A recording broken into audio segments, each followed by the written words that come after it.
안녕하십니까. 안전보건정책연구 분야 전문가 포럼 코로나19 이후 안전보건 환경 변화 전망과 법제도 방향의 사회를 맡은 정책제도연구부 송안미 연구위원입니다.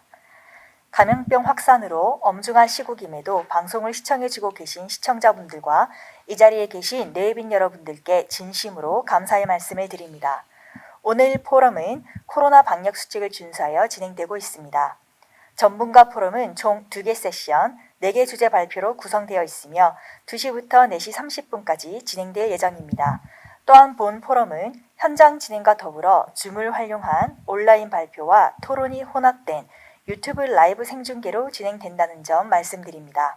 그러면 오늘 포럼의 자장을 맡아주실 안전보건정책연구실 오규헌 실장님의 인사 말씀으로 포럼을 시작하겠습니다. 안녕하십니까. 산업안전보건연구원 안전보건정책연구실장 오규헌입니다. 저희 산업안전보건연구원에서는 코로나 팬데믹 이후 우리나라 산업 환경과 고용노동 환경 변화를 예측하고 산업재해로부터 보호가 필요한 취약계층과 안전보건 사각지대를 전망하며 안전보건 대응 방안을 모색하는 자리를 마련하고 있습니다. 오늘은 그 4번째 시간으로 코로나19 이후 안전보건 환경 변화 전망과 법 제도 방향이라는 주제로 포럼을 진행하고자 합니다. 바쁘신 중에도 포럼에 관심을 가지고 함께해 주시는 모든 분들께 감사드리며 오늘 행사가 유익한 시간이 되길 희망합니다. 감사합니다. 그럼 지금부터 포럼을 시작하겠습니다. 오늘 포럼은 총 2개의 세션으로 구성되어 있으며 세션당 2개의 주제 발표가 준비되어 있습니다. 먼저 첫 번째 세션은 고용노동 환경 변화와 법제도 사각지대 진단과 처방으로 발표와 토론을 진행해 주실 전문가를 소개하겠습니다. 서울과학기술대학교 경영학과 정흥준 교수님 참석해 주셨습니다. 안녕하세요. 정흥준입니다. 한양대학교 법학전문대학원 강성태 교수님 참석해 주셨습니다. 네, 안녕하십니까. 한양대 강성태입니다. 산업안전보건연구원 정책제도연구부 김명준 부장님 참석해 주셨습니다. 예, 반갑습니다. 김명준입니다. 이화여자대학교 법학전문대학원 박기천 교수님 참석해 주셨습니다. 네, 안녕하세요. 이화여대 박기천입니다. 예, 참고로 첫 번째 세션은 온라인을 통한 발표와 토론이 병행됩니다. 그럼 첫 번째 세션 첫 발표는 코로나19 사회적 보호 사각지대의 규모와 대안적 정책 방향이라는 주제로 서울과학기술대학교 정흥준 교수님께서 약 20분간 발표해 주시겠습니다. 예, 반갑습니다. 우리 코로나19로 인해서 이 사회적인 보호가 필요하고 또 보호가 필요한데 보호받지 못하는 그런 노동자들이 주목을 많이 받았습니다. 그래서 이 연구는 작년도 초에 그 규모가 얼마 정도가 되고 또 어떤 대안적 정책들이 필요한지에 대한 연구의 일환으로 진행이 됐었고요. 발표문에는 제가 한 것만이 아니라 당시 이제 노동연구원을 중심으로 해서 이루어졌던 여러 내용들이 조금 포함이 되어 있습니다. 한 20분 정도 짧게 말씀을 드리도록 하고요. 오늘 이 발표를 하고 있는 것은 이제 우리 산업안전보건연구원인데요. 이 내용은 이제 산업안전에 대한 것만은 아니고 사회 전반적인 특히 이제 고용보험을 중심으로 해서 작년과 올해 계속 이야기가 되고 있어서 그걸 중심으로 말씀을 드리도록 하겠습니다. 예, 한 장 넘겨주시면요. 네, 그 첫 번째는 일단 고용 안정망 관련된 얘기고요. 그래서 보시면은 우리가 그냥 대략적으로 여러 번의 위기가 좀 있었습니다. 그래서 보시면 첫 번째는 1998년도 경제 위기, IMF 경제 위기 때 보시면 크게 고용 충격이 좀 있었죠. 그래서 실업이 많이 늘어나고 뭐 그랬던 적이었는데 이때의 특징은 금방 또 리바운드가 됐었습니다. 그래서 다시 금방 고용이 회복돼서 한 1, 2년 후에는 오히려 예전보다는 훨씬 더 높아지는 그렇게 갔다가 그 다음에는 우리 이제 또 잘 알고 계시는 뭐 카드 사태라든지 리만 브러더스 사태라든지 그런 것들이었는데 그거는 우리나라나 또는 아시아 쪽이 아니라 이 외국에서 발생을 한 특히 이제 미국의 서브 모기지라든지 그런 쪽에서 발생을 해서 우리나라도 그렇고 아시아 주요 국가들의 영향이 그렇게 크지는 않았습니다. 그리고 최근에 이제 코로나19로 인해서 고용이 크게 감소해 가고 있는 이제 그런 상황인데요. 이거의 특징은 예전에 그 경제 위기, IMF 경제 위기보다는 고용의 충격은 좀 덜할 수는 있어도 상당히 이게 장기간 좀 간다 이렇게 볼 수가 있겠습니다. 그렇고 또 하나는 빠르게 회복이 안 될 거기 때문에 뭔가 회복을 위한 조치들이 좀 필요한 그런 상황으로 이해가 됩니다. 한 장 넘겨주시면요. 예, 이 슬라이드를 보시면 뭐 여러 번 나왔던 슬라이드입니다. 그런데 이제 이 파트에서 강조하고 싶은 건 뭐냐면요. 우리가 최근에 이제 고용 안정망이 생각보다는 뭐 허술하다 이런 걸 확인을 하게 됐습니다. 잘 몰랐던 이야기였지만 사실은 뭐 꽤 오래전부터 취업자 중에 한 절반 정도만 이 고용보험의 혜택을 보고 나머지는 이 고용보험 혜택을 못 보고 있는데 그중에 이제 한 5% 정도를 제외하는 공무원들은 뭐 고용보험 가입을 안 하고 있으니까요. 여기를 제외하더라도 가입을 할 수 있는데 가입을 안 하고 있는 사람들이 안 하거나 못 하고 있는 사람들이 약 378만 명 정도가 되고요. 이건 이제 경제활동인구 부가조사로 뽑아낸 거죠. 그리고 뭐 법적으로 고용보험에 가입을 못하는 사람들 주로 우리가 잘 알고 있는 특수고용이나 뭐 이런 쪽에 있는 분들이죠. 1인 자영업자들 이런 분들이 한 178만 명 정도가 된다는 겁니다. 그래서 이 부분에 대한 뭔가 대책이 필요한데 제가 좀 아쉬운 거는 그 고용보험에 가입할 수 있는데 가입을 안 하는 사람들이 378만 명이란 말이에요. 근데 그 사람들을 어떻게든지 가입을 시켜서 이 고용 안정의 제도 안에서 보호를 받을 수 있도록 해야 되는 것이 우선이 돼야 되는 것 아닐까라는 겁니다. 그런데 그런 것보다는 오히려 이제 법적인 사각지대에 있는 특수고용이나 또 플랫폼 노동이나 더 넓게는 자영업자 전체에 대한 전국민 고용보험으로 이제 가고 있다라는 거죠. 물론 전국민 고용보험에 대해서 반대하지 않습니다. 필요하다고 보고요. 많은 선진 국가들이 유사한 정책들을 가지고 있어서 그야말로 이런 소득이 감소하는 시기에 적절한 보완제 역할을 할 수 있다고 보고 있습니다. 다만 강조드리고 싶은 것은 고용보험에 가입을 할 수 있는데 안 하고 있는 사람들을 왜 고용보험 체계 안으로 끌어들이지 못할까라는 게 이 문제의식입니다. 그래서 이런 부분들을 오늘 조금 말씀을 드리도록 하겠습니다. 한 장 넘겨주시면요. 이제 자세한 슬라이드가 이제 조금씩 보면은 이건 이제 마찬가지로 조금 이걸 같은 데이터입니다. 같은 데이터인데 결국에는 우리가 임금 노동자, 비임금 노동자 이렇게 취업자를 구분을 하는데요. 주로 임금 노동자는 다 가입이 될 것 같지만 아까 말씀드린 대로 생각보다 가입 안 한 사람들이 굉장히 많다라는 거예요. 이게 그 380만 명이나 된다는 거고 비임금은 원래 가입이 잘 안 되거나 뭐 못하거나 이런 사람들인데 그 안에서 보면 특수고용이 뭐 한 220만 명이 있고 이건 약간 경계에 있는 거죠. 임금 노동자하고 프리랜서도 좀 존재하고 그 외에 어떤 자영업자들이 있다라는 겁니다. 그리고 이 중에서도 이제 정부는 올해 7월 달에 특수고용 14개 업종에 대해서 고용보험 가입을 추진한다라고 발표를 한 바가 있습니다. 한 장 더 넘겨주시면요.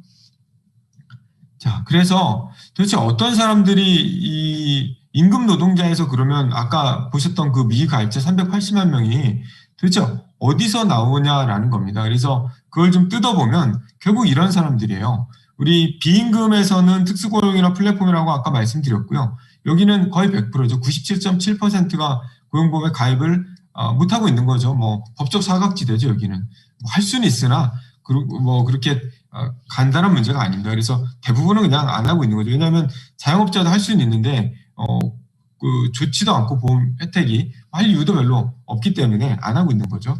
그러면 임금 노동자들 중에서 아까 가입하고 있지 않는 사람들이 도대체 누구냐라고 하면은 일단 일일 근로자예요. 우리가 일용직이라고 하는 그런 일일 근로자들이 대부분 가입을 안 했습니다. 여기도 보면 뭐 80% 이상이 가입을 안 해 있고요. 또 하나는 요새 이제 최근에 계속 문제가 되고 있는데 1인부터 4인까지의 어떤 영세 사업장들에 있는 노동자들도 한 60%는 가입을 안 해 있습니다. 여기는 가입하게 돼 있어요. 1일 노동자도 가입해야 될 사람들이고 1인부터 4인까지 있는 이런 조그마한 영세 업체에 있다 할지라도 고용보험에 가입을 해야 되는 겁니다. 근데 이제 안 하고 있는 거죠. 또 하나는 초단 시간이에요. 초단 시간은 우리가 잘 아시는 것처럼 주로는 주당 이제 5시간, 14시간 뭐 이하에 있는 그러한 그 노동자들을 얘기하는 거죠. 15시간 미만에.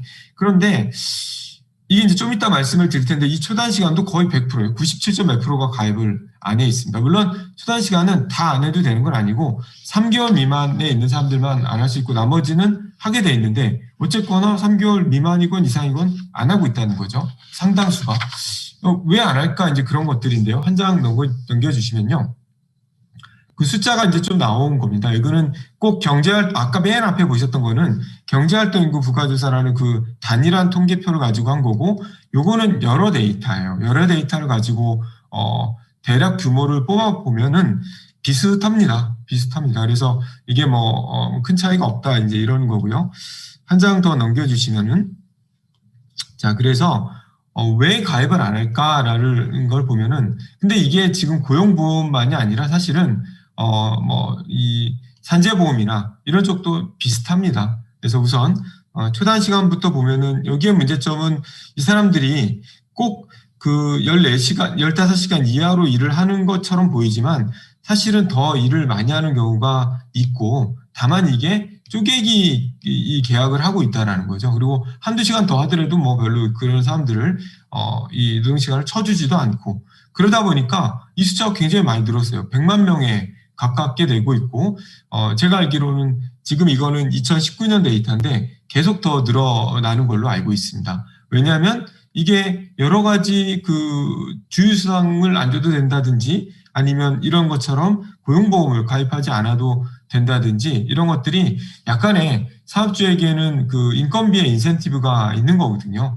그러다 보니까 파트타임을 쪼개가지고 파트타임 한 명 쓸 사람을 쪼개서 초단 시간 2시간으로 쓰게 되면은 법적인 어떤 의무들을 조금 면제받는 이런 효과들이 있습니다. 그러다 보니까 이런 쪽이 이제 늘어나고 있다라는 거죠. 그래서 이걸 어떻게 제도 안으로 가져올 건지 이제 그런 고민이 좀 필요한데 그런 고민들은 많이 안 되고 있다라는 말씀입니다. 두 번째로요, 한 장 더 넘겨주시면 이 1일 근로나 5인 미만 사업장도 계속 저희들이 좀 관심을 가져야 될 부분인데요. 이 1일 근로도 거의 한 75만 명, 80만 명 정도가 돼요. 그러니까 여기도 규모도 작지 않습니다. 그런데 이 1일 근로가 주로 어디에 있냐면요.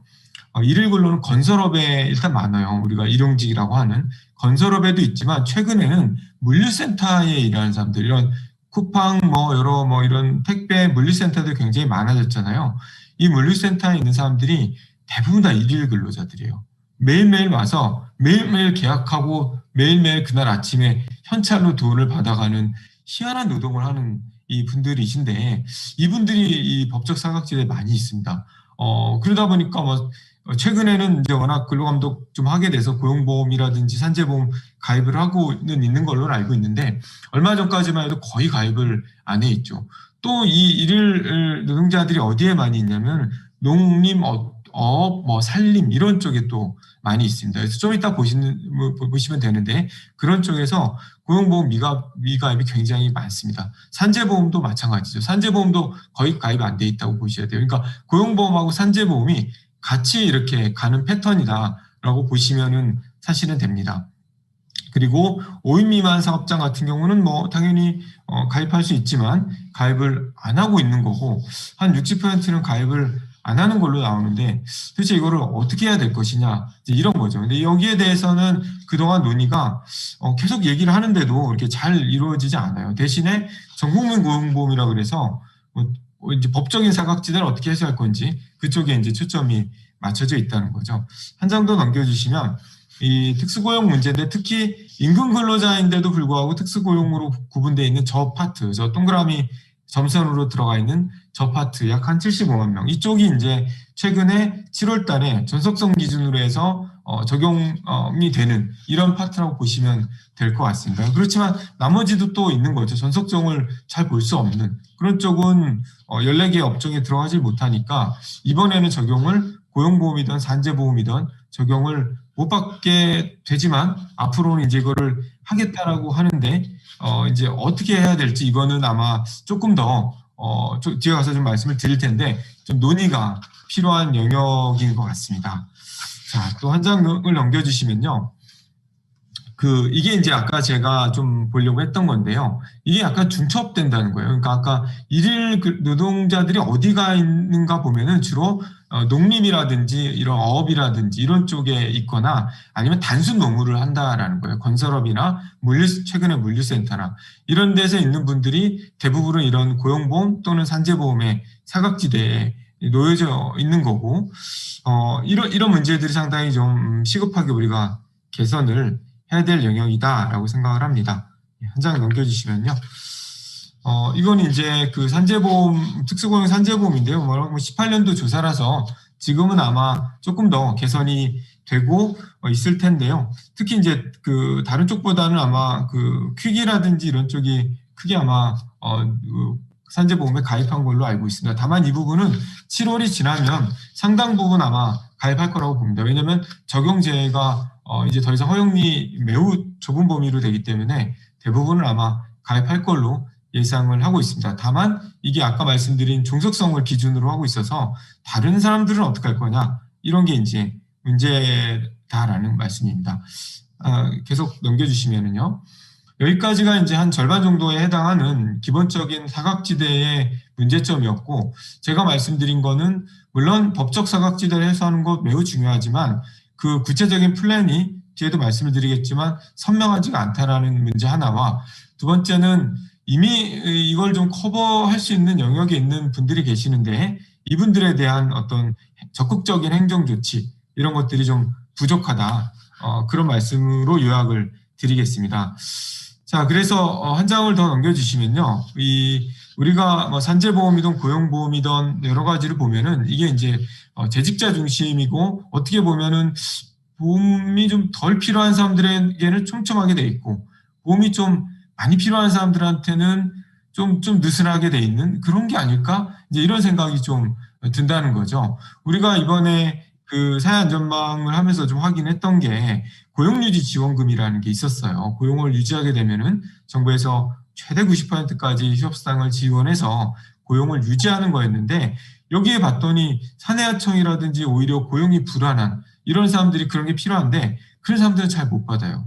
못 받고 오히려 누가 받냐면 이 상당히 좀 괜찮은 대기업이나 이런 데는 다 받는 거죠. 그래서 단적으로 뭐 아시아나나 이런 대한항공 같은 항공사들은 고용유지지원금을 받고 있는데 그 밑에서 일하는 이제 사내 협력업체나 이런 데는 이제 다 못 받고 이런 것들이 좀 확인이 되고 자동차로 보면 GM 같은 데는 큰 회사죠. 그런데 고용유지지원금을 받아서 휴업수당을 지급하고 있는데 한편으로는 거기서 일하는 사내하청에 있는 분들은 또 못 받고 이런 것들을 우리가 좀 확인을 하게 됐습니다. 그러다 보니까 물론 이제 보험이라는 것이 이 보험을 낸 사람들의 그 가입자가 이제 수혜를 받는 방식인데 사내하청이나 이런 쪽은 다 가입해서 돈도 내는데 이게 잘 못 받는 이런 구조 이거는 법적인 사각지대라기보다는 노사관계 측면에서의 어떤 구조적인 한계인데 그런 부분들을 좀 확인을 하게 됐고 그러다 보니까 실업도 있지만 어떤 사회 안전망에서 배제되는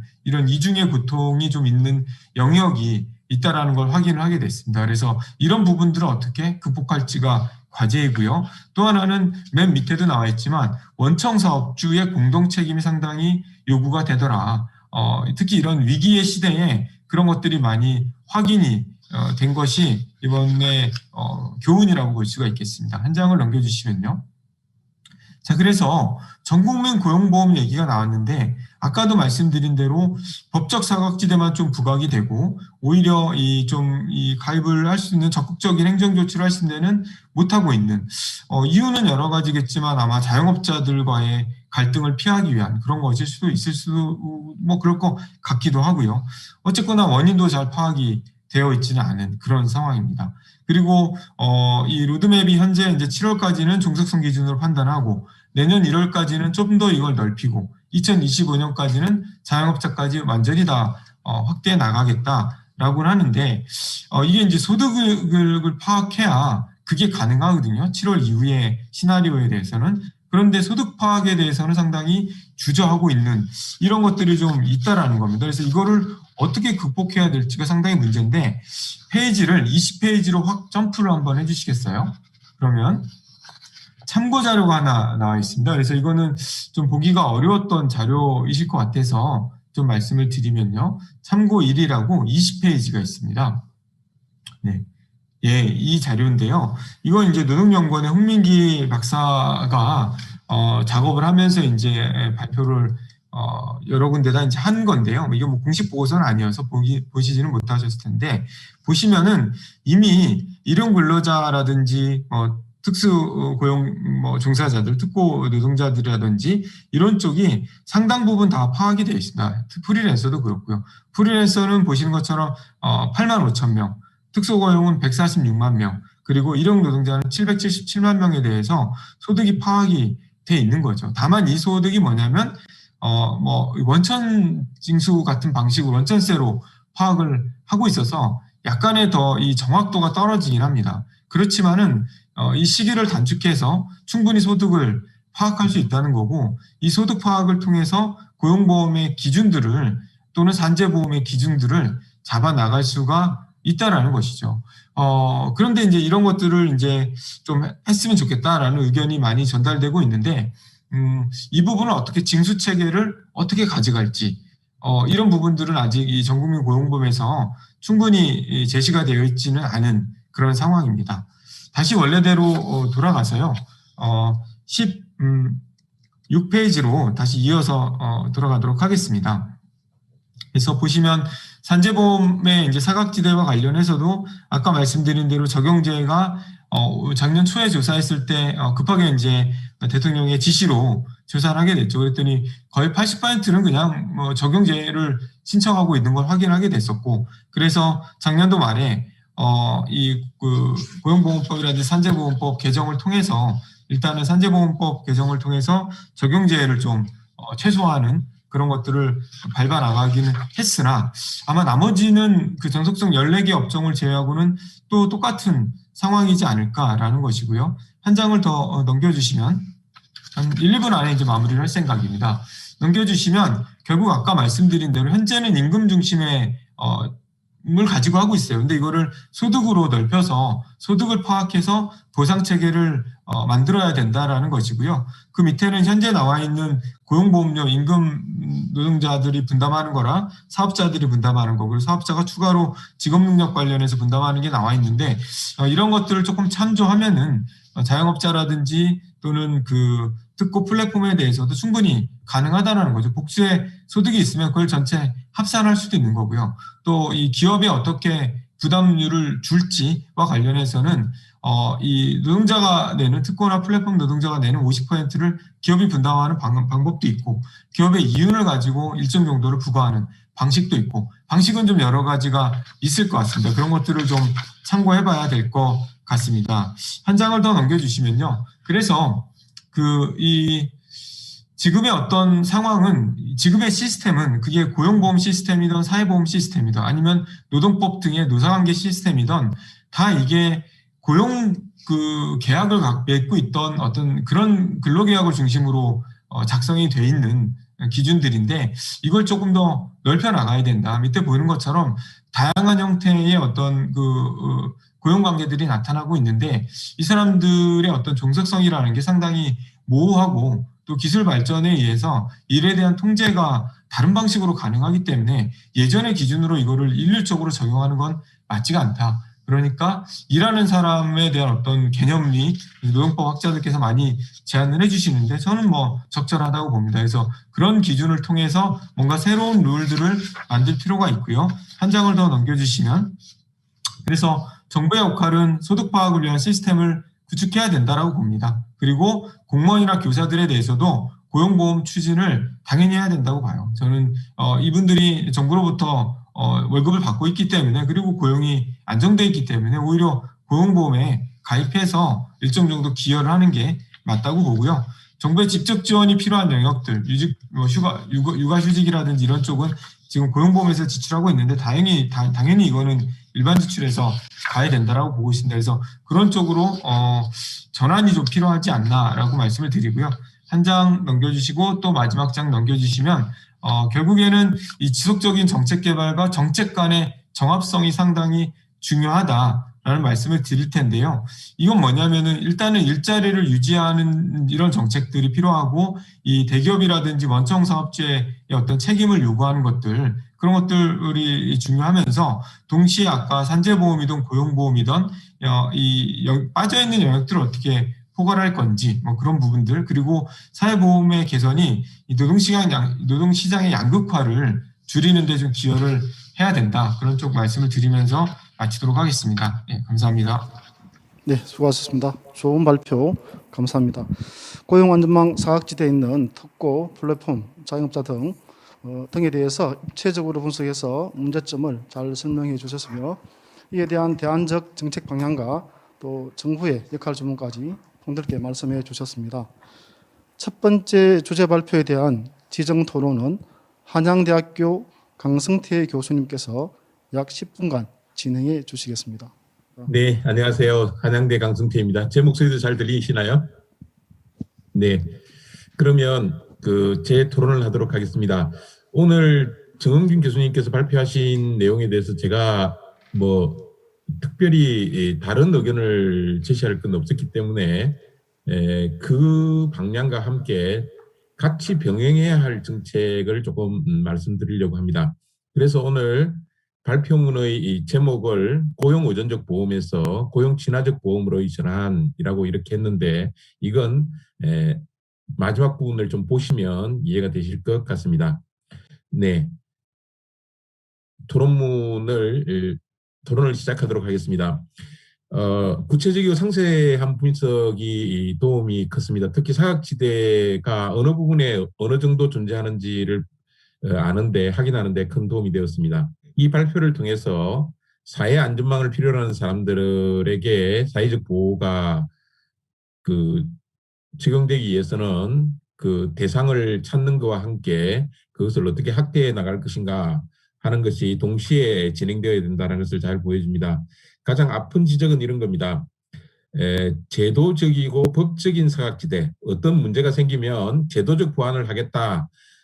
그러면서 법을 고치는 데는 대단히 열심히 하면서도 사실은 법을 고쳐놓고는 그 법이 제대로 시행되고 있는지는 꼼꼼하게 잘 챙기지 못하는 전반적인 우리 사회의 모습이 이 고용안전망 또는 사회안전망 분야에서도 그대로 반복되고 있는 것이 아닌가 하는 것입니다. 네, 그 다음 페이지를 보도록 하겠습니다. 그러면 조금 거칠게 이야기하면 이런 사각지대들이 어디서 발생하느냐 하면 그 실질적인 사각지대라고 하는 것은 법 집행기관이 집행을 하면 되는데 대체로 영세사업장은 영세하다는 이유로 간접고용은 근로계약이 없다는 이유로 법 집행기관이 대체로 실제로 그것을 잘 파악하거나 집행을 안 하기 때문에 생기는 문제이고요. 그 다음에 초단기 계약이나 일용직과 같은 현상은 조금만 제도에 손을 보면 되는 현상인데 그것을 손을 보지 않고 있으니까 예를 들면 이런 겁니다. 초단시간이라는 게 일주 소정 근로시간이 15시간 미만인 것을 말하는데 이게 소정 근로시간이라는 거는 계약서상 시간이거든요. 그러니까 실제 근로시간이 이것보다 더 길면서도 계약서로만 15시간을 해놓으면 이게 법이 적용되지 않는 맹점이 있습니다. 이런 것을 보완하려고 하면 그 근로감독을 통해서도 가능하지만 또 한편으로는 제도에서 그 일정한 기간 동안 실근로시간을 다시 실제로 계산하는 방법에 의해서 이것을 갖다가 그 수정할 수 있도록 하면 이런 부분은 상당 부분 막을 수 있는데 이런 걸 안 한다는 거죠. 그러니까 저는 이걸 갖다가 무감각이다 이렇게 이제 이름을 붙였습니다. 또 하나는 흔히 전국민 고용보험이라는 건 이런 거죠. 노동시장 변화로 인해서 현행 제도로는 큰 틀을 바꾸지 않고서는 도대체 이 사람들을 제도 내로 끌어들일 방법이 없다. 그렇기 때문에 제도를 바꾸어서 이 사람들을 좀 끌어들이자라고 하는 건데 필요합니다. 필요한데 오늘 정 교수님께서 이야기하신 것처럼 이렇게 큰 이야기를 할 때 늘 그래가지고 다 해결되겠느냐 하는 그런 의심이 남는 이유는 지금 있는 것도 제대로 하지 못하고 있는 이런 실질적 사각지대 때문에 그런 게 아닌가라는 생각이 듭니다. 네, 그 다음으로 넘어가겠습니다. 사각지대 해소는 행정부와 입법부의 노력이 함께 요구됩니다. 실질적 사각지대에서는 행정부가 앞장을 서야 되는데요.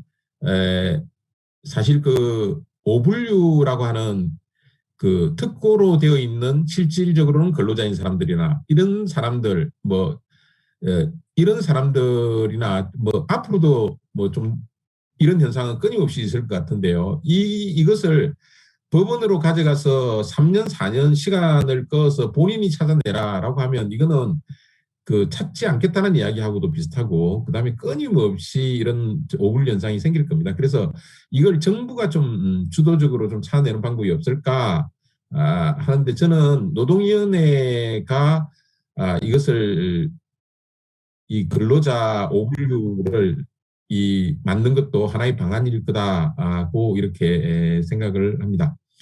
두 번째로는 쪼개기 계약이나 일일 고용에 대해서는 조금 입법적인 개선을 함께 해야 조금 효과가 있을 거라고 생각됩니다. 그 다음에 제도 외적인 사각지대 해소는 전국민 고용보험을 조기에 도입하고 시행, 즉 이게 정부가 바뀐다고 이 정책을 바꾸거나 이래서는 안 되고요. 그 다음에 계획한 대로 약속한 대로 국민들에게 약속한 대로 2025년까지 시행할 수 있도록 이렇게 준비를 해야 되지 않느냐 하는 거고요. 아무리 이 전국민 고용보험을 도입한다고 하더라도 일정 정도 청년들이나 이렇게 사각지대가 존재하게 될 텐데 이것은 그 국민취업지원제도와 같은 이런 방식을 통해서 보충을 해야만 될 것이다고 생각이 됩니다. 네, 자 이까지는 정 교수님께서 발표하신 내용에서 법적인 이야기를 갖다가 조금 제가 보탠 것이고요. 다른 하나는 이런 겁니다. 지금은 그 대상들을 잘 찾아내고 그 사람들을 보험에 가입시키는 것 그런 방향으로 주로 이야기를 하셨는데 또 다른 방향은 뭐냐면 우리 사회 보험 체제 또는 우리나라의 사회적 보호 시스템을 조금 서서히 바꿔야 된다라는 겁니다.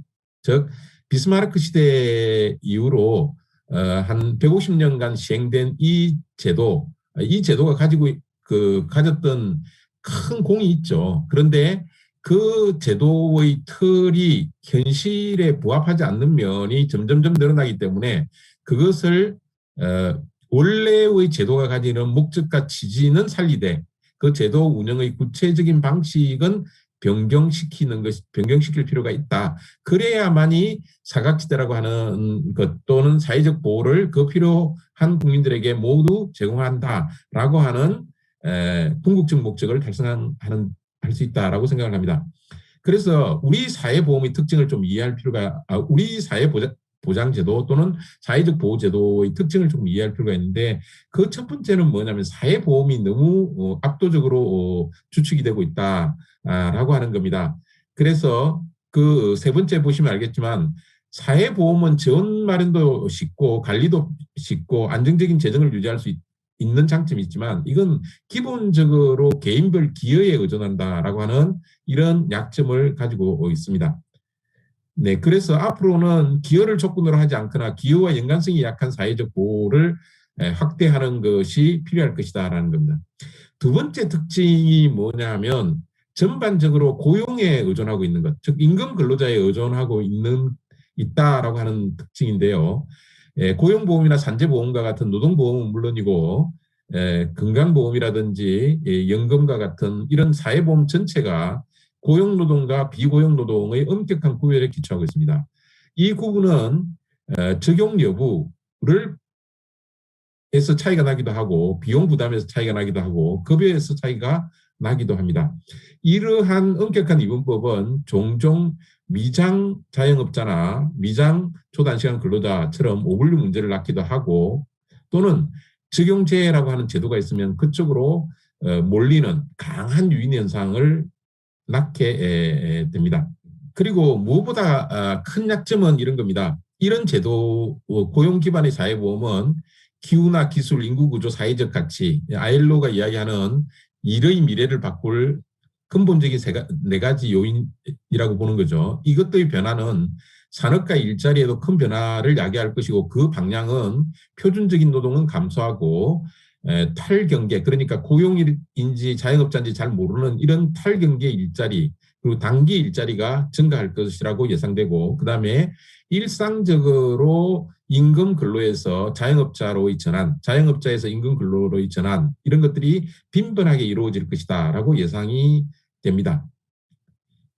그런데 이런 지금과 같은 고용 기반 또는 고용 의존적 사회보험은 고용을 적게 하는 기업일수록 더 많은 이익과 더 낮은 부담을 주게 되기 때문에 기업 전반, 우리 산업사회 전반에게 고용 줄이는 것을 경영 잘하는 것으로 인식되게 하게 됩니다. 그래서 고용과 사회보험의 연계를 조금씩 약화시켜 나가야 된다라는 겁니다. 그래서 고용을 하지 않거나 또는 고용을 적게 하고 있는 기업도 매출이나 이윤에 비례해서 사회보험료를 부담해야 되고 그다음에 사회보험급여와 개인적 기여의 연계도 약화시키는 방향으로 사회보험을 개선해 나가야 할 것입니다. 네, 그래서 요약을 하자면 이렇습니다. 사회안전망 사각지대 대책은 현행 사회보험제도의 개선과 함께 해야 좀 그 효과를 거둘 수 있을 것이다 라고 말씀드릴 수 있겠습니다. 네, 제 토론은 이것으로 마치겠습니다. 고맙습니다. 강성태 교수님 감사합니다. 전반적으로 발제 내용에 대해서 동의하시며 이와 병행해서 사회보장제도를 의존적 보험에서 고용 친화적 보험으로 전환이 필요하다는 말씀을 해주셨습니다. 이어서 첫 번째 세션 두 번째 발표는 새로운 노동 형태 발현과 기존 법 정책의 한계점이라는 주제로 산업안전보건연구원 정책제도연구부 김명준 부장님께서 약 20분간 발표해 주시겠습니다. 새로운 노동 형태 발현과 법 정책의 한계점에 대해서 발표할 김명준이라고 합니다. 우리나라 노동법령 현실을 먼저 살펴보고자 합니다. 기원전 5세기에 철학자 소크라테스는 악법도 법이라고 했습니다. 이 유명한 말은 법이 현실에 맞지 않지만 제도 개선이 있을 때까지는 지켜야 한다는 뜻입니다. 그러면 우리가 오늘 노동 관련 법령에는 혹시 악법이 없는지, 근로자들에게 불이익을 주는 것이 없는지 한번 짚어보고자 합니다. 우리가 노조법, 노동조합 및 노동관계조정법은 헌법 제33조, 그리고 산업안전보건법이라든지 근로기준법은 헌법 제32조와 제34조에 근거를 두고 있습니다. 그리고 우리가 노동 관련 서적이라든지 보고서를 보면 근로자가 맞는지 노동자가 맞는지 아니면 노동자와 근로자가 다른 건지 정말 구분의 실익이 있는지 재택 노동자가 맞는지 대책 근로자가 맞는지 고용노동부가 맞는지 근로복지공단이 맞는지 이 보면 최근에 여기에 대해서 논란이 좀 있습니다. 근로라는 의미는 뭐 굴종적인 표현이다. 뭐 노동이 맞다. 뭐 여러 가지 설이 있었지만 또 지금은 현재 그 논란이 좀 줄어든 것 같습니다. 만약 구분의 실익이 없다면 용어를 통일하는 것도 좀 혼란을 막는 방법이 아니겠나 생각해 봅니다. 그러면 우리가 가장 우리 그 앞에 발표하신 분도 마찬가지고 토론하신 분도 마찬가지인데 가장 지금 현재 노동관계에서 문제가 되는 게 종속관계입니다. 언제까지 사업주는 지배에 있고 노동자는 종속인가? 이 문제가 언제까지 지속될지는 모르겠지만 이 문제가 해결되지 않고서는 그 특수고용 노동자라든지 계속 새로운 노동에 대해서는 보호할 수 있는 법령이 뒤처질 수밖에 없습니다. 그러면 노동자들에게 가장 기본법인 근로기준법은 어떻게 노동자를 규정하고 있는지 한번 보겠습니다. 직업의 종류와 관계없이 임금을 목적으로 합니다. 사업 또는 사업장에서 근로를 제공하는 자입니다. 보면 노조법이라든지 산업안전보건법에 비해서 가장 협소하게 근로자를 정의하고 있습니다. 그러면 여기서 말하는 그 근로자는 사업주와 근로관계를 유지해야만 근로자로 인정을 받는다는 뜻입니다. 그런데 노조법은 보면 임금, 급여, 그 밖에 이에 준하는 수입으로 생활하는 자라고 정의되어 있습니다. 그러다 보니까 임금뿐만 아니라 급여, 그 밖에 이에 준하는 수입입니다. 그러다 보니까 실업자나 취업 준비 중에 있는 자도 노조법상 근로자는 가능하다는 뜻입니다. 그러면 노동자의 범위를 보시면 노조법이 근로기준법보다 훨씬 더 넓게 인정하고 있다는 것입니다. 그러면 이 노조법이라든지 산업안전보건법, 근로기준법의 상위법인 헌법은 어떻게 보호하고 있는지, 규정하고 있는지 한번 보겠습니다. 모든 국민은 인간다운 생활할 권리를 가집니다. 법 제43조에 있습니다. 그리고 국가는 재해를 예방하고 그 위험으로부터 국민을 보호하기 위하여 노력하여야 한다 되어 있습니다. 그러면 특수형태 노동자라든지 사업주는 다 국민이지 않습니까? 그러면 이분들도 당연히 보호를 받아야 되는 겁니다. 그런데 지금 앞에서도 말씀하셨지만은 보호에서 지금 많이 멀어져 있는 거죠. 제도권 밖에 있는 거죠. 이게 이제 문제가 되는 겁니다. 그러면 가장 지금 노동자들에게 밀접하게 가장 법인 산업안전보건법이라든가 근로기준법, 최근에 제정된 중대재해기업처벌법 보시면 5억 미만이 통계상 가장 위험한 업종이고 규모라는 건 다 알고 있을 겁니다. 가장 또 취약하고 사망자도 많이 발생하고. 그런데 5인 미만 사업장과 특수형태 노동자는 위험하지 않다 또는 국민이 아니라고 판단한 것입니까? 물론 그렇게 판단하지는 않았을 것입니다.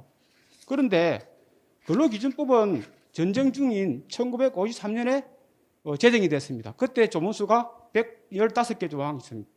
그런데 지금도 조문수는 한 개 늘어난 116개 조항입니다. 물론 조항수가 늘어나지 않았다 해가지고 뭐 내용이 변하지 않았다고 말하기는 어렵지만 내용을 살펴보시면 그렇게 변화된 게 크게 느끼지 못할 것입니다.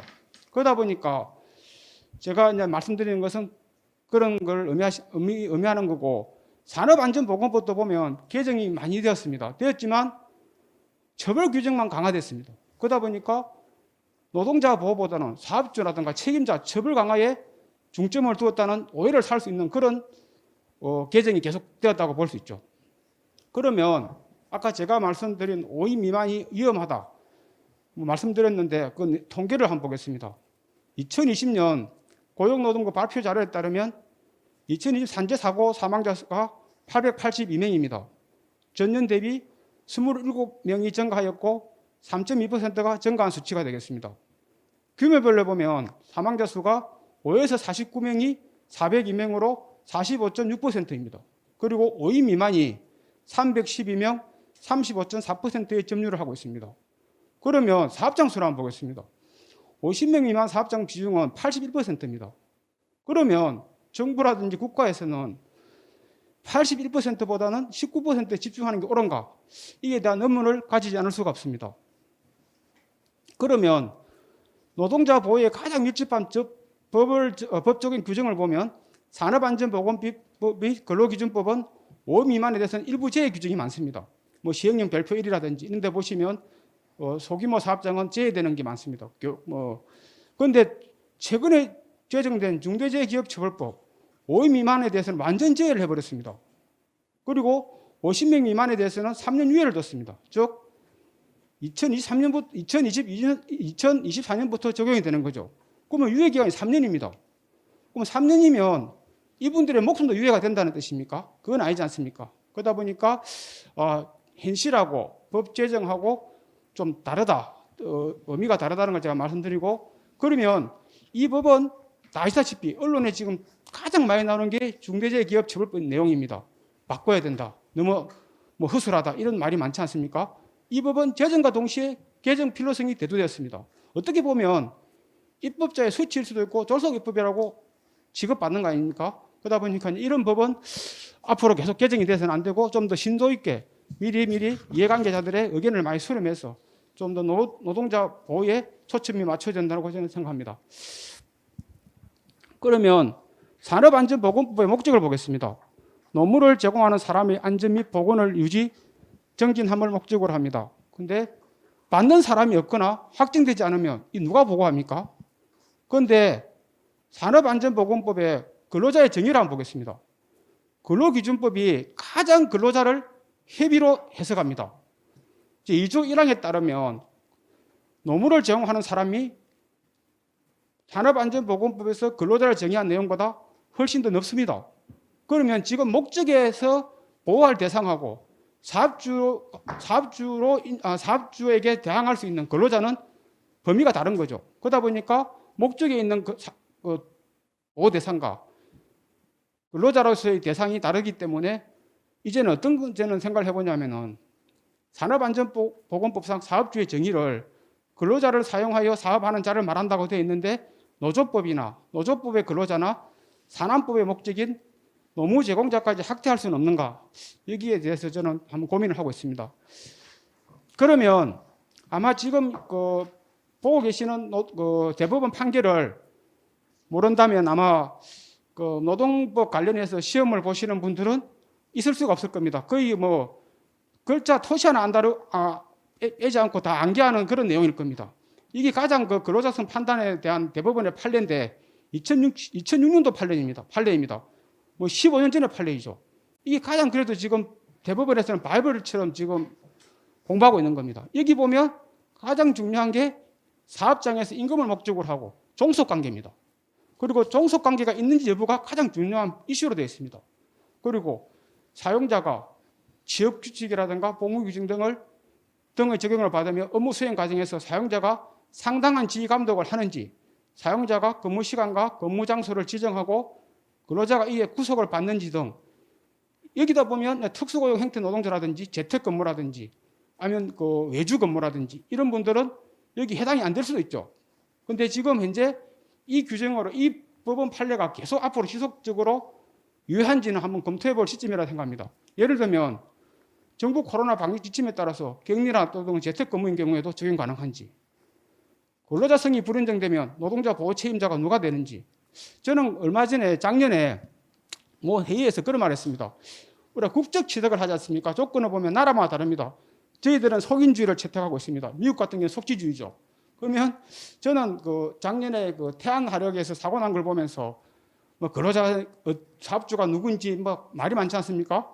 저는 그때 차라리 속지주의랑 속인주의를 병행하자. 가장 근로자 보호에 좋겠죠. 그렇지만 그것도 안 된다면 속지주의를 취하는 게 더 현명할 수도 있겠다는 생각도 많이 해봤습니다. 여기에 대해서는 좀 더 앞으로 고민이 많이 필요할 것 같습니다. 그리고 특수고용 형태 노동자는 오늘 코로나 이후의 사항이 아닙니다.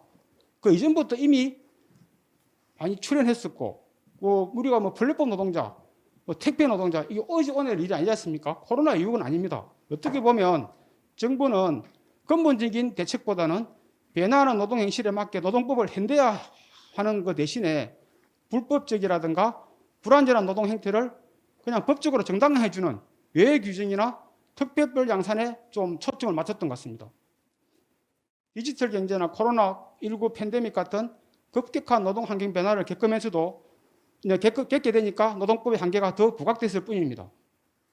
이에 대한 이러한 상황을 미리 판단한 주요 선진국의 사례를 세 개의 나라를 보면은 미국은 원청을 노동조합의 상대방의 사용자로 인정을 했습니다. 2015년도에. 이탈리아는 2015년에 법을 개정을 했습니다. 고용상 지위와 관계없이 플랫폼 노동자를 포함한 모든 노동자에게 노동법 적용이 가능하도록 제도 개선을 했습니다. 독일은 산업안전보건법을 근거로 코로나 예방 4가지 사용자 의무를 규정했습니다. 그러면 산업재해보상보험법이 주는 교훈에 대해서 제가 말씀드리고자 합니다. 왜 이거를 말씀드리고자 하면은 언제든지 이렇게 될 수 있다는 것을 제가 좀 경각심을 가지자고 저를 포함해서 모두 말씀드리는 내용이 되겠습니다. 우리가 과거에 다 아실 겁니다. 출퇴근 중에 산재를 인정받으려면 회사에서 제공한 버스를 타고 다닐 때만 가능했습니다. 근데 지금 그게 논리가 안 맞다는 거죠. 어떤 거냐면은 출퇴근 버스를 제공하는 기업은 보통 대기업이 많을 겁니다. 그럼 거기는 산재가 인정되고 회사가 영세하여 버스를 제공하지 않아서 자기 차량이라든지 대중교통을 이용하면 산재 불성인이라는 거죠. 이게 산재보상보험법 제37조 제1항 다음목에 있는 내용입니다. 그런데 어느 순간에 다 아시다시피 직영버스는 사라졌습니다. 사라지고 있습니다.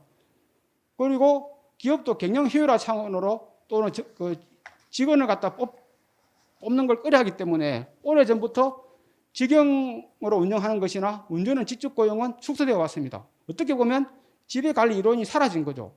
관광버스를 타는 거나 대중교통을 타는 거나 자기 차를 타는 거나 뭐가 다르겠습니까? 그 사업주가 지배관리하지 않지 않습니까? 그런데 영세사업장은 위험하고 또 산재가 산재율이 통상 높기 때문에 보험료는 1인당 더 많이 내고 있습니다. 그런데도 불구하고 사고가 났을 때 그분들한테 혜택이 안 된 거죠. 그러다 보니까 근로복지공단으로부터 산재 불성인을 받았습니다. 한 근로자가. 그러다 보니까 소송을 제기했죠.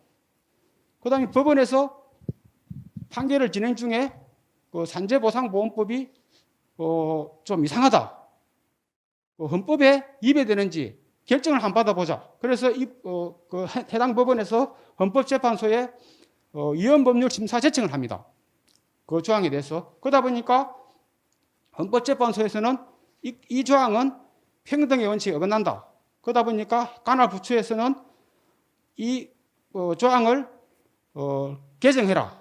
그러다 보니까 헌법 불합치 결정을 내립니다. 그러다 보니까 한 근로자의 소송에 의해서 이 제도 개선이 이루어진 겁니다. 이미 다 예견됐죠. 지배관리로는 이미 적용이 안 된다는 것을. 그렇지만 그러면 이제 재택근로자든가 그 재택근로자도 보면은 코로나 때문에 재택을 한다면 하면은 하게 되면은 뭐 식사하러 나가실 수도 있고 또 그리고 또 필요해서 업무에 필요해서 물품을 사러 갈 수도 있을 겁니다. 그러면 그런 분들 어떻게 보호할지 아니면 지금 근로기준법상에 있는 간주근로제를 적용할지 간주근로제는 다 아시다시피 근로자가 출장이나 외근할 경우에 근무시간을 산정할 수가 없습니다. 그러면 소정근로시간만큼 근로한 것을 인정해 주는 제도입니다. 예를 들면 1박 2일 출장을 가면은 그냥 하루하루 8시간씩 일한 걸로 간주해 주는 그런 제도가 되겠습니다. 그러면 또 제가 이거는 사업장에서 제가 또 사업장 점검이라든지 사업장을 방문했을 때 가장 많이 들었던 이야기 중에 하나가 근로자 수라든가 공사 금액에 관한 것이었습니다. 그러다 보니까 제가 제목을 근로자 수와 공사 금액은 상수인가 변하지 않는 건가.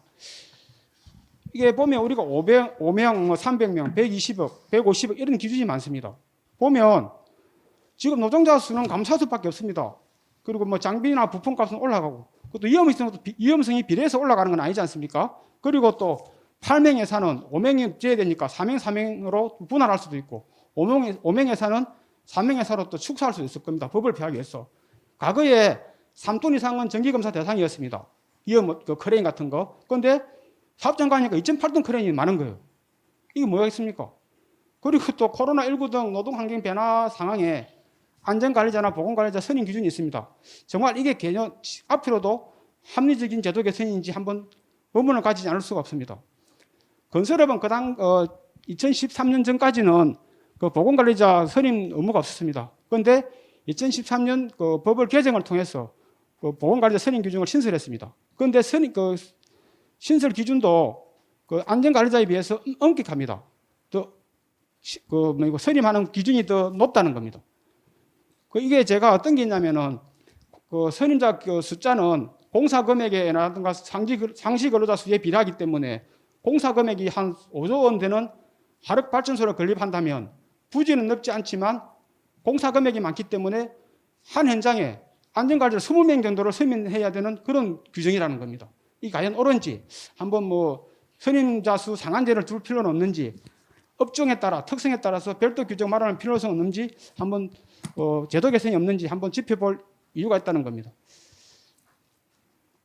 그리고 이제 코로나로 인한 재택근무 비상이라는 내용인데 저희 산업안전보건연구원에서는 국제안전보건학술지 쇼를 운영하고 있습니다. 이게 투고된 논문에 따르면 재택근무에 취약한 근로자는 특히 여성이라고 합니다.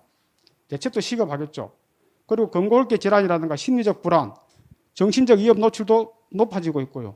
그리고 코로나19 보건 분야 대응에서는 남성에 비해 여성이 훨씬 더 핵심적인 역할을 한답니다. 그리고 재택근무로 여성이 더 취약한 이유는 무급 노동에 2시간 이상 더 노출된다는 겁니다. 그리고 여성 인력이 산업 현장에 가보시면 타워 크레인 기사도 여성분들이 많습니다. 위험업종에도 많이 진출하고 있죠. 그런데 산업 현장은 남성 위주로 되어 있다는 겁니다. 뭐 예를 들면 화장실이라든지 휴게시설이라든지 샤워시설이라든지. 그리고 그렇다 보니까 고용 현황이라든지 수행 작업 등에 대한 실태 조사에 근거한 세계적인 성인지적 산업안전보건정책 수립 집행 필요성도 높아지고 있습니다. 보건관리 여성입니다. 여성의 역할도 중요해지고 여성이 좀 많겠죠. 안전관리자에 비해서는 선임 기준도 개선 필요성도 높아지고 있고요. 그리고 건기법 제4장 근로시간과 휴식은 특수고용 노동 형태라든지 이런 정규직 근로자가 지금 줄어드는 추세이기 때문에 전면적인 제도 개선이 요구될 것입니다. 그리고 코로나 면역 체제가 확립되어도 대면 업무는 줄어들고 비대면 업무는 증가한다고 합니다. 업무 종사자에 대한 현실에 맞는 실효성 있는 대안 마련 필요성이 높아지고 있고요. 코로나19로 대면 접촉은 줄어들지만 위험성이 높은 곳은 로봇 등으로 대체될 겁니다. 인간과 로봇이 공동 작업으로 인한 사고가 발생하였을 경우는 어떻게 책임을 가질 것인지 이에 대한 문제점도 대두될 것으로 봅니다.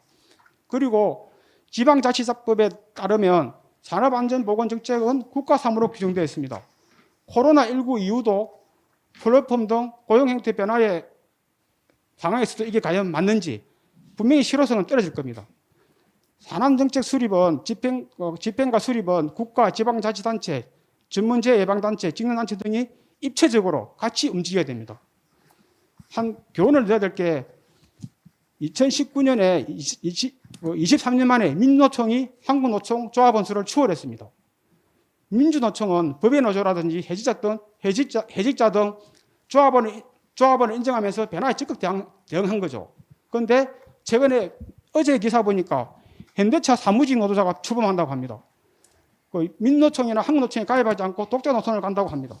이제 많이 바뀌는 거죠. 그러면 앞으로는 재택노동자가 탄생할 수 있고요. 그러면 기업별 노동자업도 산업별, 직무별, 행태별 노동자업으로 전환할 수 있다는 거죠. 그래서 저는 이렇게 주장하고 싶습니다. 국가적 산업안전보건정책 집행, 거버넌스 구축이 시급하다. 중앙정부, 지방자치단체, 재예방전문기관, 직능단체 등 국가적 차원의 거버넌스 구축이 필요하다. 자세한 것은 2020년 연구원에서 발간한 보고서 참조하시면 되겠습니다. 이미 이것은 코로나 방역에서 입증이 됐습니다. 그리고 성인지적 산업안전보건정책도 확대 필요성이 높아지고 있다. 그리고 노동관계 법령 제도 개선을 할 수 있는 상세기구를 운영하자. 그런 겁니다. 그리고 제도 개선은 분명히 사람이 하는 겁니다. 이제는 부서 이기주의라든지 거기에 소속한 집단을 위해서가 아니라 노동자라든지 국민을 전체를 위해서 그런 정신이 필요한 것 같습니다. 그래서 저는 해결책은 일하는 사람들이 제도 개선을 추진하는 사람들이 가장 중요한 호연지기가 아닌가 생각합니다. 호연지기는 크고 넓은 도덕적 용기로 소속 집단보다는 전체를 위해서 일할 때 아마 가장 실효성 있는 제도 개선이 추진될 것이라 봅니다. 감사합니다. 네, 열정적으로 발표해 주신 김명주 부장님 감사합니다. 고용노동 형태 변화에 따른 노동자의 제도 적용상의 문제점을 포괄적으로 제시해 주셨으며 코로나19로 인한 시사점과 대책을 제시해 주셨습니다. 마지막으로 대책에 있어 가지고 호연지기를 또 강조해 주신 분도 인상적이었습니다. 두 번째 주제에 대한 지정 토론은 이화여자대학교 박기천 교수님께서 약 10분간 진행해 주시겠습니다. 네, 안녕하세요. 예, 토론 시작하겠습니다. 예, 김명준 박사님께서 발표해 주신 내용에 대해서 제가 특별히 다른 이견이 있는 것은 아니고요. 전체적으로 동의를 하면서 제가 조금 더 덧붙이고 싶은 말씀을 드리는 정도로 생각해 주시면 될 것 같습니다. 예, 먼저 코로나19와 노동 환경의 변화라는 부분을 말씀을 해주셨습니다. 그 발제자께서 지금 코로나19로 인해 노동 환경이 급격하게 변하고 있다고 하지만 이미 이전부터 변화해 왔다는 점을 반드시 인식해야 한다라는 그런 굉장히 적절한 지적을 해주셨고, 그리고 특히 코로나19로 어떤 그 미리 환경 변화에 대비하지 못했던 것을 회피하려고 하는, 그러니까 어떤 책임을 회피하려고 하는 그런 현상을 볼 수 있다라는 점을 말씀을 하셨는데, 이제 저도 그런 그 박사님하고 비슷한 그런 언급을 제가 다른 글에서 좀 쓴 적이 있습니다. 사실 우리가 지금 직면한 심각한 대부분의 문제들, 뭐 산재 문제라던가 이런 특히 하청업체 노동자들의 사망 사고 문제, 뭐 콜센터 노동자들의 그 열악한 근무 환경 문제, 이런 것은 사실 예전부터 문제가 됐었는데 이제 코로나19 때문에 이게 바이러스가 매개가 돼서 더 악화가 됐거나 드러났을 뿐이지 이게 뭐 코로나19 때문에 새로운 문제는 아니라는 것이죠. 그래서 이제 그런 부분들을 좀 생각을 하면서 우리가 그 지금의 어떤 노동 환경 변화라든가 이런 것을 좀 생각해야 된다라는 점을 강조드리고 싶고요. 그 박사님께서도 이제 그 근로자성에 대한 문제를 많이 이제 판례도 얘기해 주시고 좀 자세히 말씀을 해 주셨는데, 이제 그 보통 지금 그 아까 판례에서 제시된 어떤 종속성, 소위 말해서 인적 종속성이라는 개념이 뭔가 뭐 금과 옥조의 아주 불변의 무슨 기준인 것처럼 이렇게 좀 너무 그 과장되게 인식되고 있는 측면이 있습니다. 그런데 역사적으로 좀 거슬러 올라가 보면은 사실 지금 우리가 그 아까 판례에서 말씀해 주신 그런 인적 종속성이라는 개념은 원래부터 뭐 그 고정되어서 이렇게 나온 개념이 아니라 최초의 어떤 종속성 개념은 역사적으로 보면은 어떤 보호의 필요성이라는 관점에서 경제적 종속성 중심에서 이렇게 발전을 해왔습니다. 그리고 이런 종속성의 개념이 시대와 사회가 변화하면서 이제 변화할 수 있는 개념, 그리고 인간에 의해 변경 내지 대체될 수 있는 개념이라는 그러한 학설들도 많이 볼 수가 있습니다. 이제 우리가 지금 사용하고 있는 그런 종속성에 대한 그 판례상의 판단 그 요소들, 이런 것이 그 독일 판례에서 나온 개념하고 상당히 유사한 점이 많습니다. 그런데 그 막상 그 독일 그 예전 그 시절에 이제 종속성에 대한 그 발전 그 역사들을 보면은 아까 말씀드린 것처럼 처음에는 어떤 사회 경제적으로 불평등한 지위로 인해서 계약 체결 단계에서 어떤 사용자에 의해 일방적으로 결정된 근로 조건을 수용할 수밖에 없는 그런 그 불평등한 위치에 있다라는 점, 그 점 때문에 보호가 필요하다라는 그런 경제적 종속성이라는 개념이 먼저 시작이 되었고요.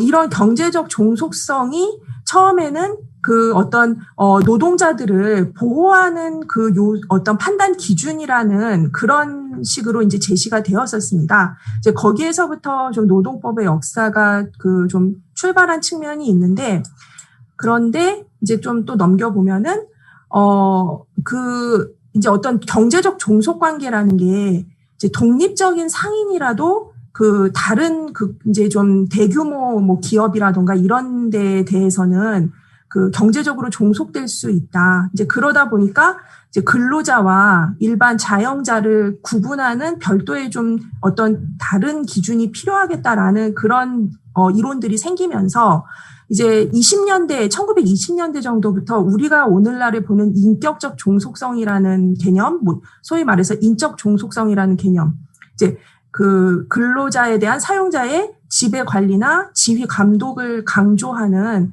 그런 인적 종속성의 개념이 전면에 등장을 하게 됐고요. 이제 그 부분이 계속 오랫동안 약 100여 년간 이제 유지가 되고 있는 것이죠. 그래서 이제 말씀드리고 싶은 것이 이제 우리가 이렇게 뭐 근로자성이라고 할 때 보는 이런 어떤 판단 요소들 이런 것을 그 시대의 변화에 따라서 좀 다르게 봐야 할 필요가 있다라는 점입니다. 그리고 이제 플랫폼 노동에 대해서도 이제 좀 앞에서도 많이 말씀을 해주셨는데, 이제 그 예를 들어 독일 같은 경우에 그 연방노동사회부가 플랫폼 경제에서의 공정한 노동이라는 그런 발표를 하면서 특히 이 근로자성 판단이라는 것이 근로자 입장, 그러니까 일을 하는 사람 입장에서는 너무나 이거를 판단을 하기가 어렵다. 그렇기 때문에 그 플랫폼 노동자들이 근로자인지 아닌지 이런 것을 다투는 뭐 소송이 일어난다던가 어떤 문제 제기가 이루어지게 되면 그에 대한 입증 책임은 사업자가 부담을 해야 된다. 그러니까 이제 사용자의 입장에 있는 사람이 그 소송에서의 입증 책임을 부담하도록 해야 한다. 그리고 이제 이런 방향으로 입법도 그 개선을 하겠다. 이제 이런 발표를 했었습니다. 그래서 이제 향후에 우리가 좀 이런 부분들도 참고를 해야 될 것이라는 생각이 듭니다. 그리고 뭐 그 밖에 그 ILO도 벌써 2003년에 어떤 그 노동의 패턴 변화, 이제 이런 부분들을 이야기하면서 이제 그 법률상 고용관계의 보호를 받지 못하는 노동자들이 증가하고 있다는 점에 대해서 심각한 문제의식을 가졌고요. 또 2019년에 OECD 같은 경우도 이제 어떤 그 자영업자라던가 뭐 비전형적인 이런 노동 형태, 이제 이런 형태가 증가하고 있다는 것에 주목을 하면서 이제 근로자의 오분류 문제에 대한 우려를 지적을 한 바 있습니다. 그래서 전반적으로 이렇게 그 발제자께서도 그 노무를 제공받는 사업주를 지정하기 곤란한 경우가 더 많아지게 될 것이다. 이제 이렇게 또 그 지적을 해주신 것처럼 지금 근로자 개념도 변화를 하고 있고 또 그와 더불어서 또 사업주의 개념도 많이 이제 어떤 변화 내지는 그 사업주가 누군지 밝히는 것에 어려움이 이제 생기고 있는데 제 생각에는 결국은 이런 그 상황 속에서 그 타인의 노동을 통해서 이윤을 얻는 사람들은 그 공평하게 노동법적 책임을 분담하는 방향으로 법 해석과 입법적 개선을 계속 이루어 나가야 한다라는 점을 말씀드리고 싶습니다. 그리고 이제 그 발제자께서 말씀하신 것 중에 사업주의 지배관리 개념도 변화한다라는 부분과 관련해서 이제 그 지배관리 개념이 변화한다라는 부분도 맞다고 생각이 되는데요.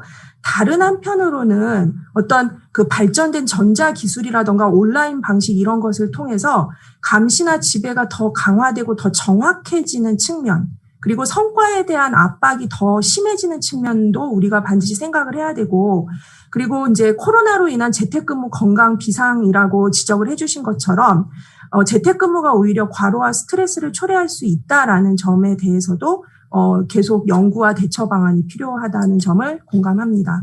그리고 상시근로자 수에 따른 노동법 적용의 문제점을 적절하게 지적을 해주셨는데 현실에서 요 사이에 그 많이 또 이제 드러나는 문제점은 근로기준법이 5인 미만에는 적용되지 않는다는 맹점을 악용해서 가짜 5인 미만 사업장까지 막 등장을 하고 있습니다. 예를 들어서 이제 뭐 중대재해처벌법 이런 것도 5인 미만 사업장에 적용이 안 되는데 이제 그 문제는 소위 말해서 기업을 쪼개기를 해서 그러니까 원래는 막 1000명짜리 기업인데 이제 다 각각 그 사업주를 이렇게 약간 뭐 이제 실제 일하지 않는 그런 사업주를 명목상으로 그 대표로 올려서 5인 미만 사업장으로 만든다던가 이제 이런 그 악용까지 드러나고 있습니다. 그리고 이제 그 중간에는 사실 조금 이제 시간이 제가 10분 정도 써야 되기 때문에 제가 이렇게 좀 길게 쓴 부분은 약간 넘어가도록 하겠고요. 그러니까 이제 그 근로자성 앞에 말씀하실 때 이제 헌법에 대한 부분도 말씀을 해주시고 했는데 이제 좀 제가 지금 생각하고 있는 점 중에 하나가 헌법 제32조 제1항이 모든 국민은 근로의 권리를 가진다라고 이렇게 하고 있거든요.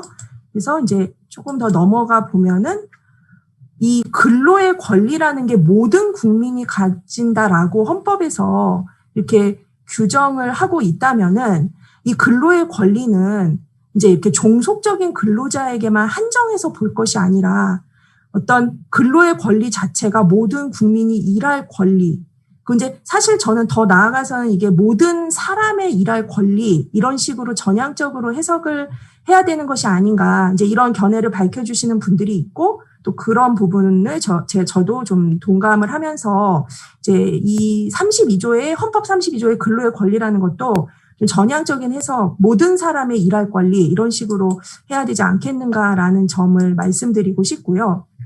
그리고 조금 또 건너뛰어서 그 헌법 33조 이거는 이제 그 소위 말해서 노조법상의 근로자 이제 종속적 근로자인지 아닌지가 역시 또 문제가 되는데요. 이 노조법상 근로자 내지는 헌법 33조의 근로자라는 이 개념은 어떤 그 단결활동 보장의 역사적 필연성이라는 점과 함께 꼭 같이 생각을 해야 된다라는 점을 말씀드리고 싶습니다. 그러니까 뭐 이게 법률에 의해서 사후적으로 이렇게 인정된 권리라기보다는 그 노동자들이 스스로 그 자주적으로 요구를 한 것을 사후적으로 그냥 국가에서 이렇게 받아들인 것이지, 그러니까 처음부터 뭐 법률에서 먼저 뭐 승인을 해줬다던가 이런 개념이 아니기 때문에 결국은 이런 그 단결 활동의 필요성이라는 관점에서 어떤 뭐 특고라던가 또 뭐 이제 그 플랫폼 노동자라던가 이런 사람들이 전반적으로 이런 노동 상권을 향유할 수 있도록 하는 방향으로 해석이 되어야 된다라는 점을 말씀드리고 싶고요. 이제 정말 마지막으로 이제 앞에서도 이제 일하는 사람의 권리 이제 이런 부분들을 좀 언급을 해주셨는데요. 저는 이제 이 모든 일하는 사람들이 존엄성을 보장받아야 한다. 그리고 그러기 위해서 법이 어떠한 역할을 해야 되는가라는 관점에서 말씀을 드린다면 이제 계약의 명칭이나 형식에 관계없이 다른 사람의 사업을 위해 주로 자신이 직접 노무를 제공하는 자로서 현재 노동관계법상의 모든 근로자 그리고 고용 관계가 없더라도 사업자에게 노무를 제공하고 대가를 지급받는 자, 이제 이런 사람들에게는 노조할 권리, 차별 금지, 또 서면에 의한 계약 체결, 부당한 계약 해지의 제한, 또 어떤 유급 휴가, 모성 보호, 또 성희롱 금지, 뭐 예방, 산업 안전 보건, 또 직업 능력 개발 훈련, 사회보험 등등. 이제 이런 최소한의 어떤 일하는 사람에게 필요한 권리가 그 보장될 수 있도록 법이 계속 그 개선되어 나가야 한다. 이제 이렇게 생각을 합니다. 예, 이상 마치겠습니다. 네, 박기천 교수님 감사드립니다. 김윤준 부장님이 발제한 내용에 대해서 전반적으로 동의해 주셨으며 발제 내용과 더불어 추가적으로 연구와 대처가 필요한 부분에 대해서도 말씀해 주셨습니다. 지금까지 소중한 고견을 전해주신 발표자와 토론자 여러분께 다시 한번 감사드립니다.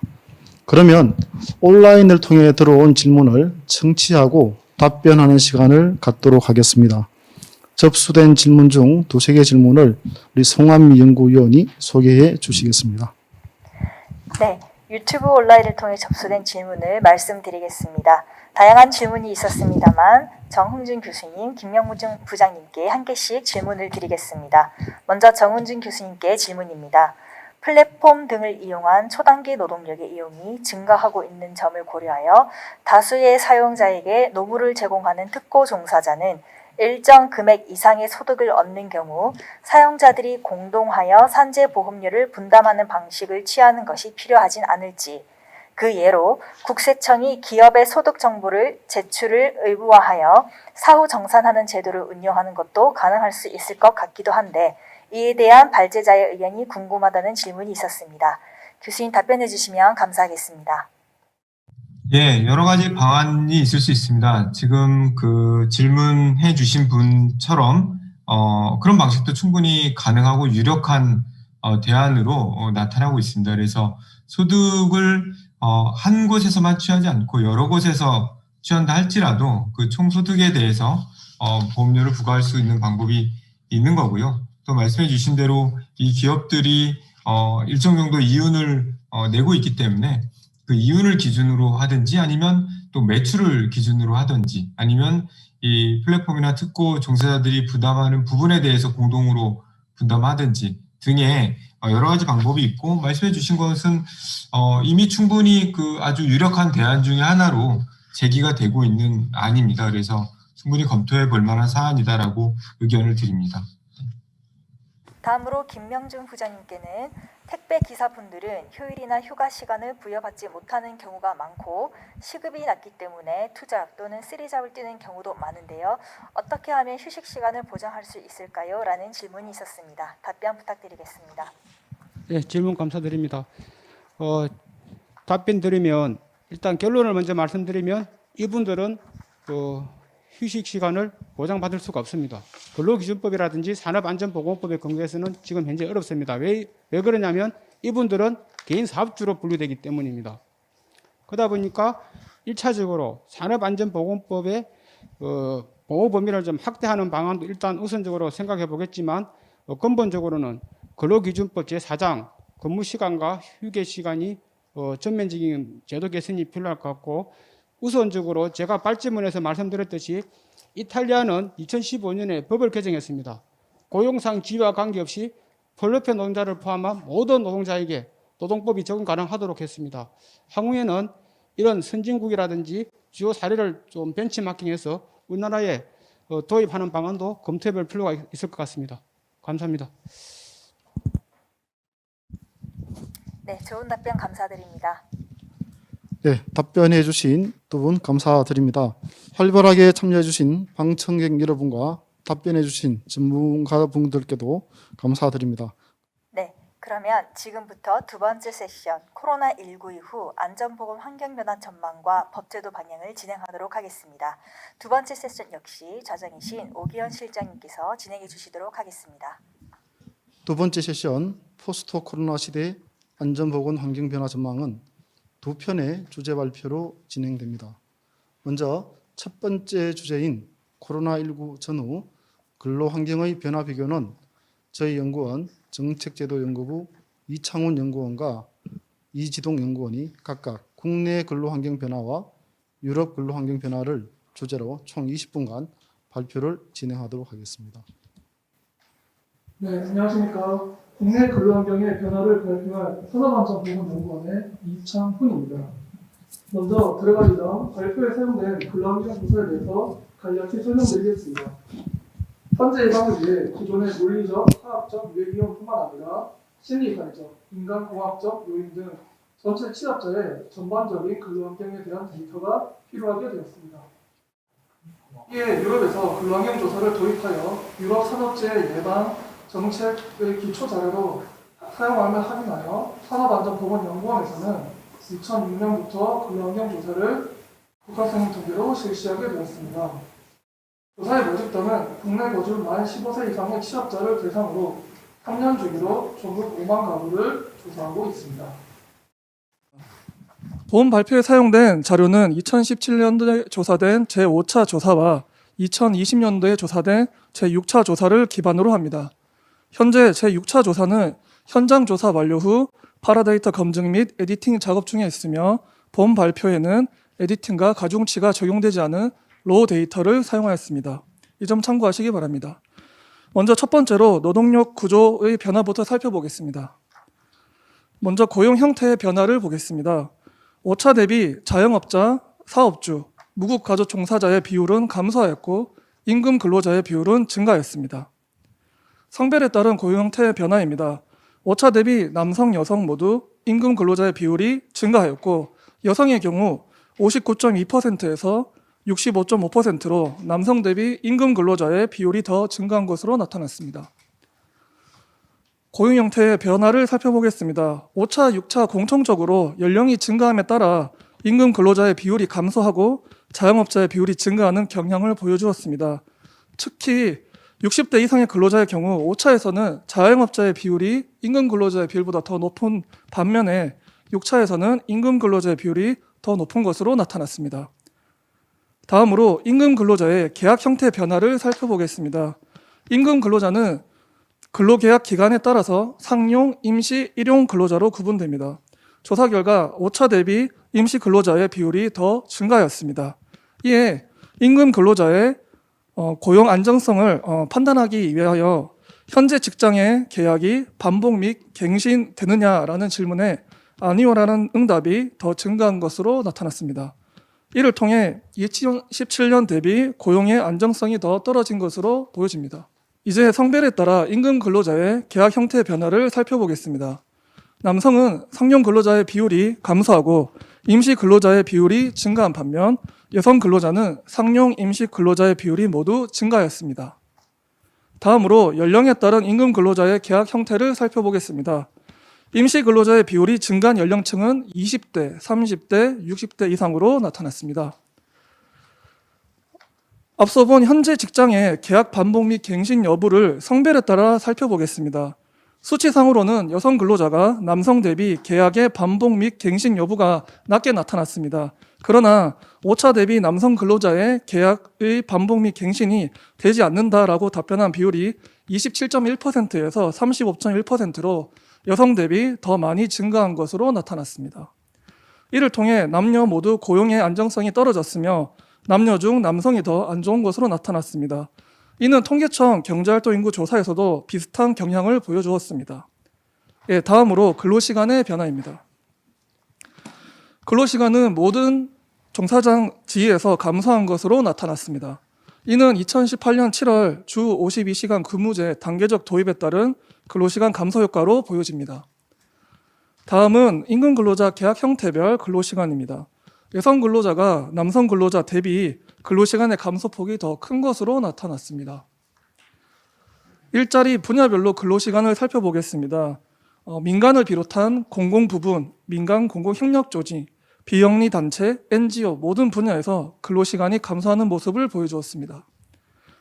예, 다음은 임금 근로자 중 전일제와 시간제 근로자의 근로시간 변화를 살펴보겠습니다. 전일제와 시간제 근로자의 분류 기준은 주 36시간 근무를 기준으로 하고 있습니다. 그래서 주 36시간 이상 근무하는 근로자를 전일제 근로자라고, 이하 근무자를 시간제 근무자로 분류하고 있습니다. 5차 대비 시간제 근로자의 비율이 증가하였으며 전일제, 시간제 모두 근로시간이 감소하는 모습을 보여주었습니다. 시간제 근로자의 비율 증가로 전체 근로시간에 영향을 준 것으로 판단되고 있습니다. 세 번째 파트로 일가 생활의 균형의 변화입니다. 먼저 WHO 5 웰빙 인덱스 변화를 살펴보겠습니다. 근로환경 조사에는 WHO 5 웰빙 인덱스를 구성하는 5가지 문항이 포함되어 있습니다. 웰빙 점수 분석 결과 5차 대비 웰빙 점수가 감소하였고 종사상 지위별로도 무급가족 종사들을 제외한 모든 분야에서 웰빙 점수가 감소하였습니다. 인덱스 3번 문항 중 변화가 두드러진 문항은 4번, 5번 문항으로 5차 대비 점수가 감소하였습니다. 4번 문항은 나는 아침에 일어나면 상쾌하고 푹 쉬었다는 느낌이 든다. 5번 문항은 나의 일상생활은 흥미로운 일들로 가득하다로 이는 사회적 거리두기 장기화에 따른 코로나 블루에 영향이 있을 것으로 보여집니다. 다음은 성별에 따른 웰빙 인덱스 변화를 살펴보겠습니다. 남성이 여성 대비 웰빙 점수가 더 많이 감소하였고 연령 분포로는 60대 이상을 제외한 모든 연령대가 감소하는 모습을 보여주었습니다.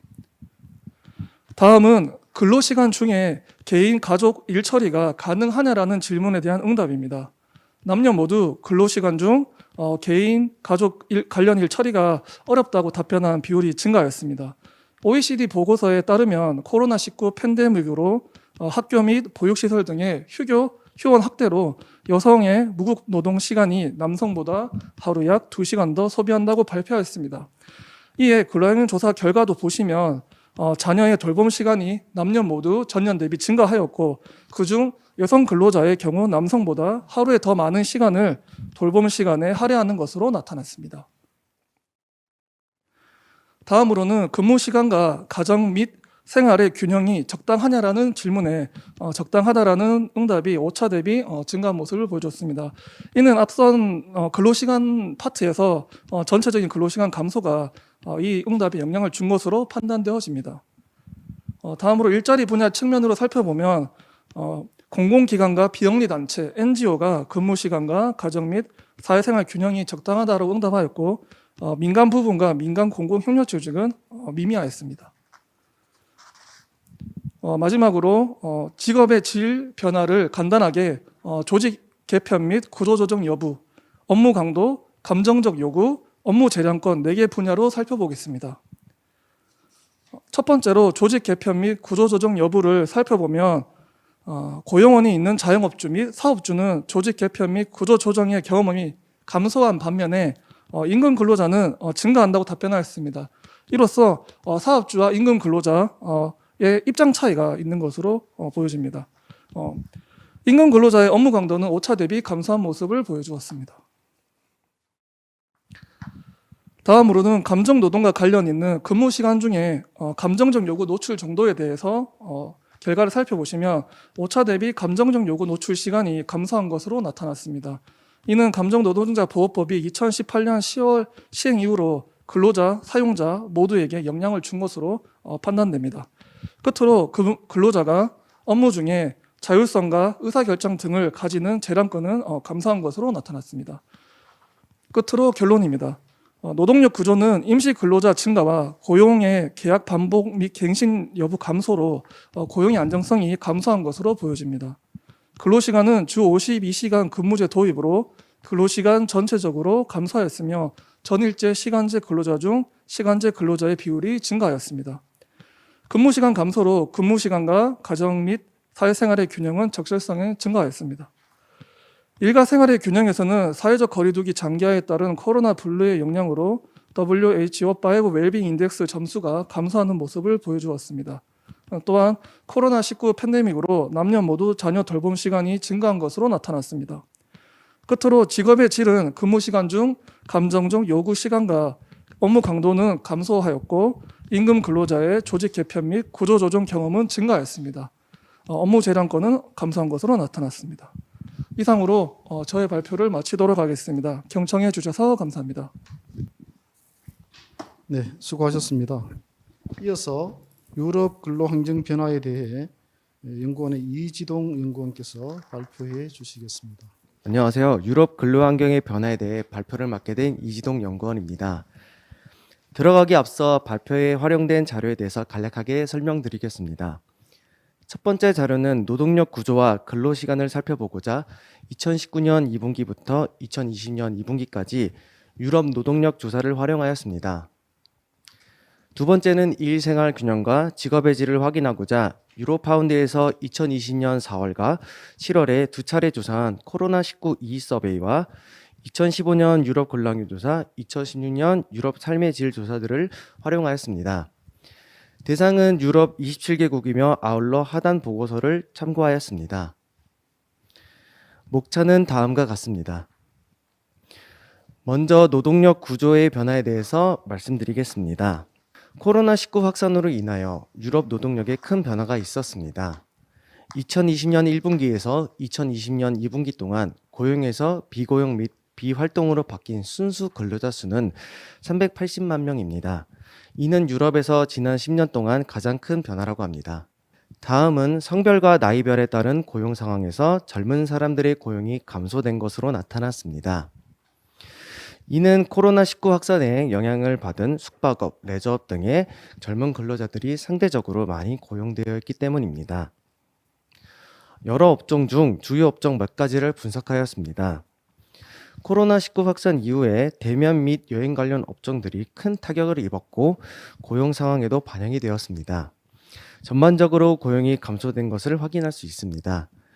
반면 비대면 및 의료 관련 업종은 고용이 증가하였습니다. 이 또한 코로나가 해당 업종들에 영향을 미친 것으로 알 수 있습니다. 다음은 근로시간의 변화에 대해서 말씀드리겠습니다. 코로나19 확산 이후로 전반적으로 근로시간이 감소되었습니다. 남성 근로자가 여성 근로자에 비해 더 근로시간이 감소되었습니다. 근로시간과 반대로 여성이 남성에 비하여 더 많이 강제휴직을 하고 있는 것으로 보고되었습니다. 즉 고용은 되었지만 일하지 않는 여성이 증가함에 따라 주당 근로시간이 상대적으로 남성에 비해 감소되어 있는 것으로 보여집니다. 다음은 업종별 근로시간을 살펴보겠습니다. 대면 및 여행 관련 업종에서 근로시간이 상대적으로 감소된 것을 알 수 있습니다. 코로나19 확산으로 인하여 시행된 예방정책들이 대면 및 여행 관련 업종에 영향을 주어 고용 감소와 근로시간의 감소로 이어졌다고 볼 수 있습니다. 세 번째로 일가 생활 균형의 변화에 대해서 말씀드리겠습니다. 먼저 코로나19 전후 근로자의 웰빙 수준을 살펴보았습니다. WHO5 웰빙 인덱스는 WHO에서 사람들의 웰빙 정도를 측정하기 위해 제작한 척도로 다음과 같이 5문항으로 구성되어 있습니다. 먼저 성별에 따른 웰빙 수준 변화에 대해서 말씀드리겠습니다. 파란색 막대는 2016년, 붉은색은 2020년 4월, 초록색은 2020년 7월입니다. 2016년에 비교해서 2020년 모두 웰빙 지수가 감소하고 2020년 4월보다 7월에 웰빙 지수가 증가한 것으로 나타났습니다.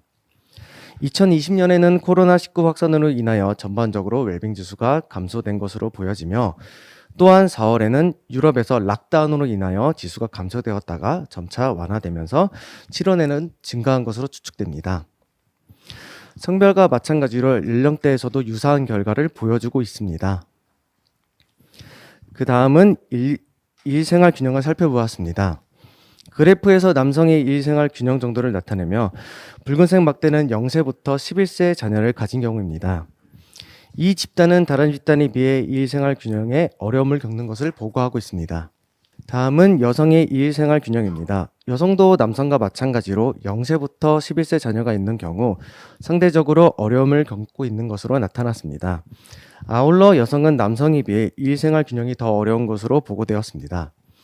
그리고 남성과 여성 모두 가정이 일에 영향을 미치는 정도가 일이 가정에 미치는 영향보다 상대적으로 작게 나타났습니다. 가정이 일에 영향을 미치는 것을 재택근무 유무를 통해 살펴보니 재택근무 시 자녀가 있는 가정이라면 그렇지 않은 상황보다 더 높게 일생활 균형에 어려움을 겪는 것을 알 수 있습니다. 이는 재택근무하면서 가정과 일에 대한 명확한 구분이 흐려지기 때문에 나타난 것으로 추측됩니다. 마지막으로 직업의 질 변화에 대해서 말씀드리겠습니다.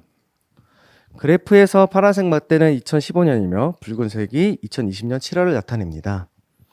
하단에 있는 두 문항은 2015년에는 측정하지 않은 문항이라 비교가 어려운 점 양해 부탁드립니다. 직업의 질은 2015년에 비해서 2020년에 전반적으로 감소된 것으로 나타났습니다.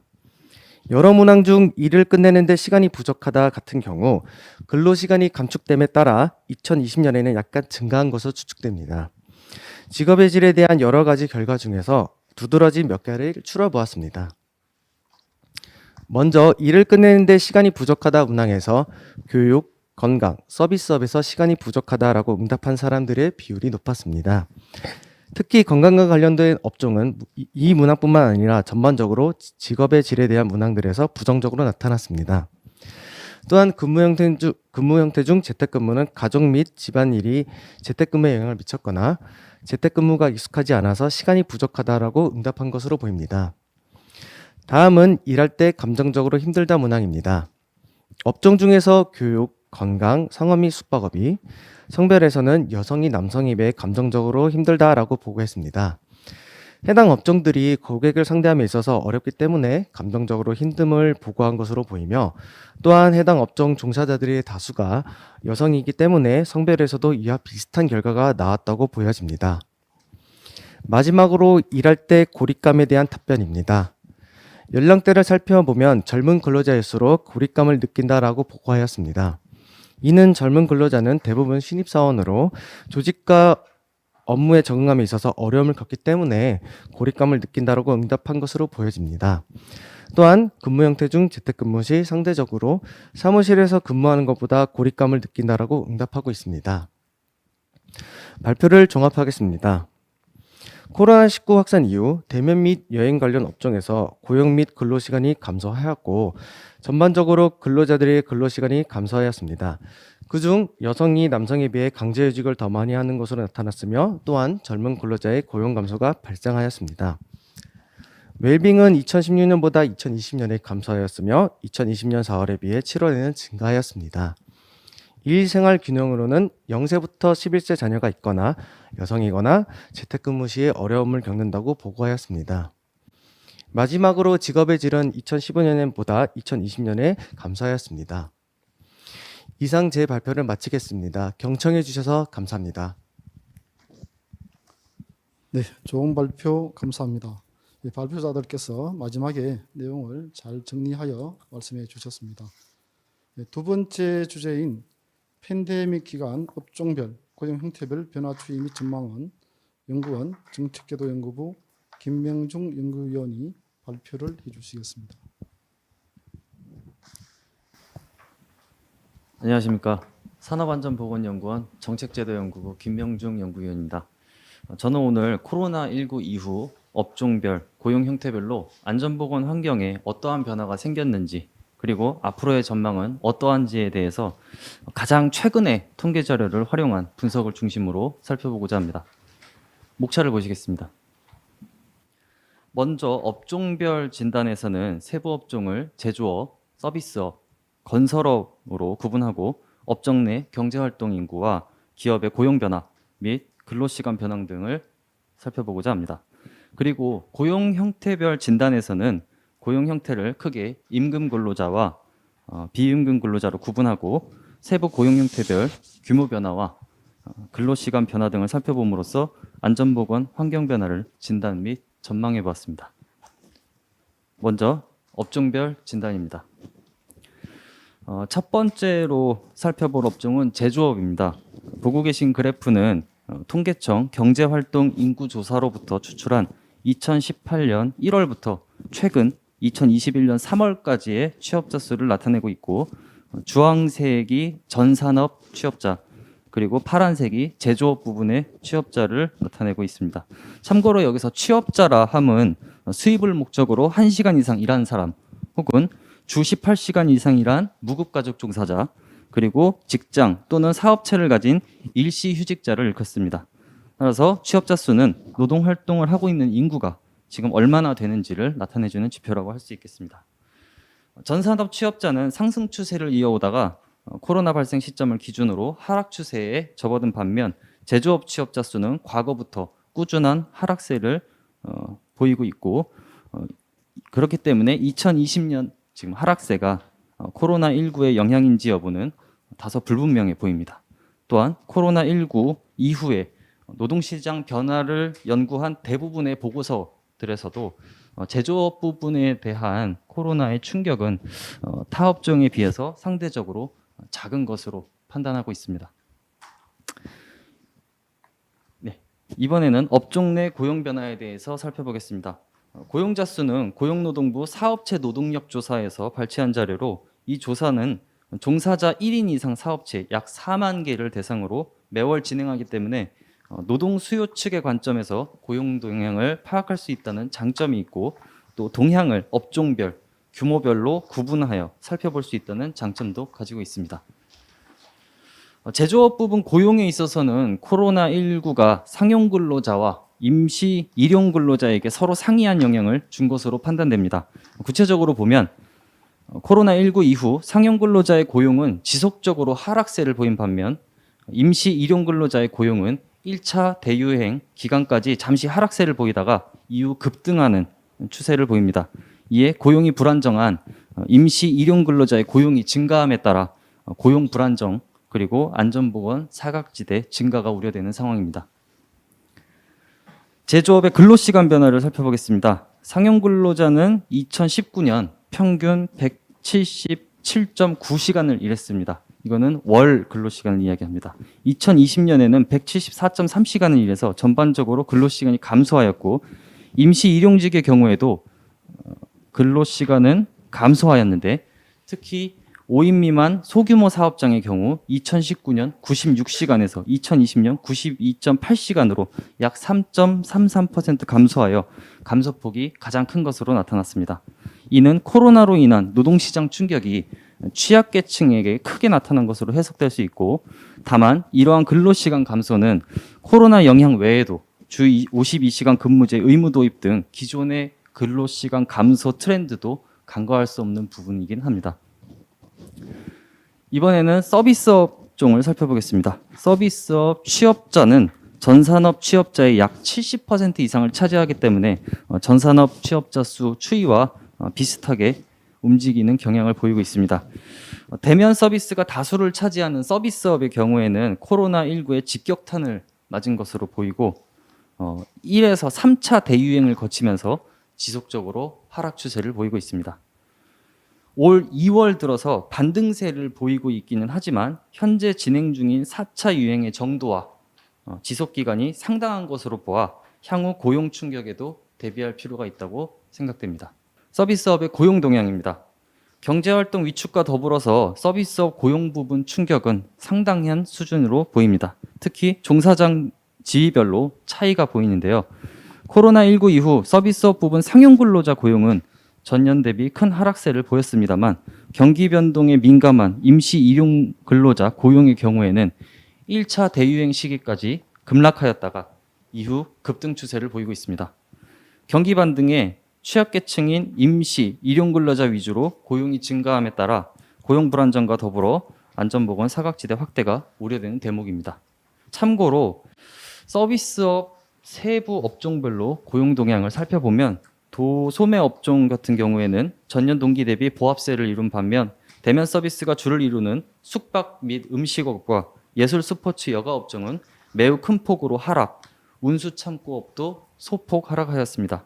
한편 방역 등 활성화에 따라 보건사회복지업은 전년 대비 평균 5% 이상 고용이 증가하였고 눈에 띄는 점은 필수제에 가까운 교육 서비스업으로 코로나 대유행 기간 급락하였다가 완화 기간에는 급등하는 모습을 보여주고 있습니다.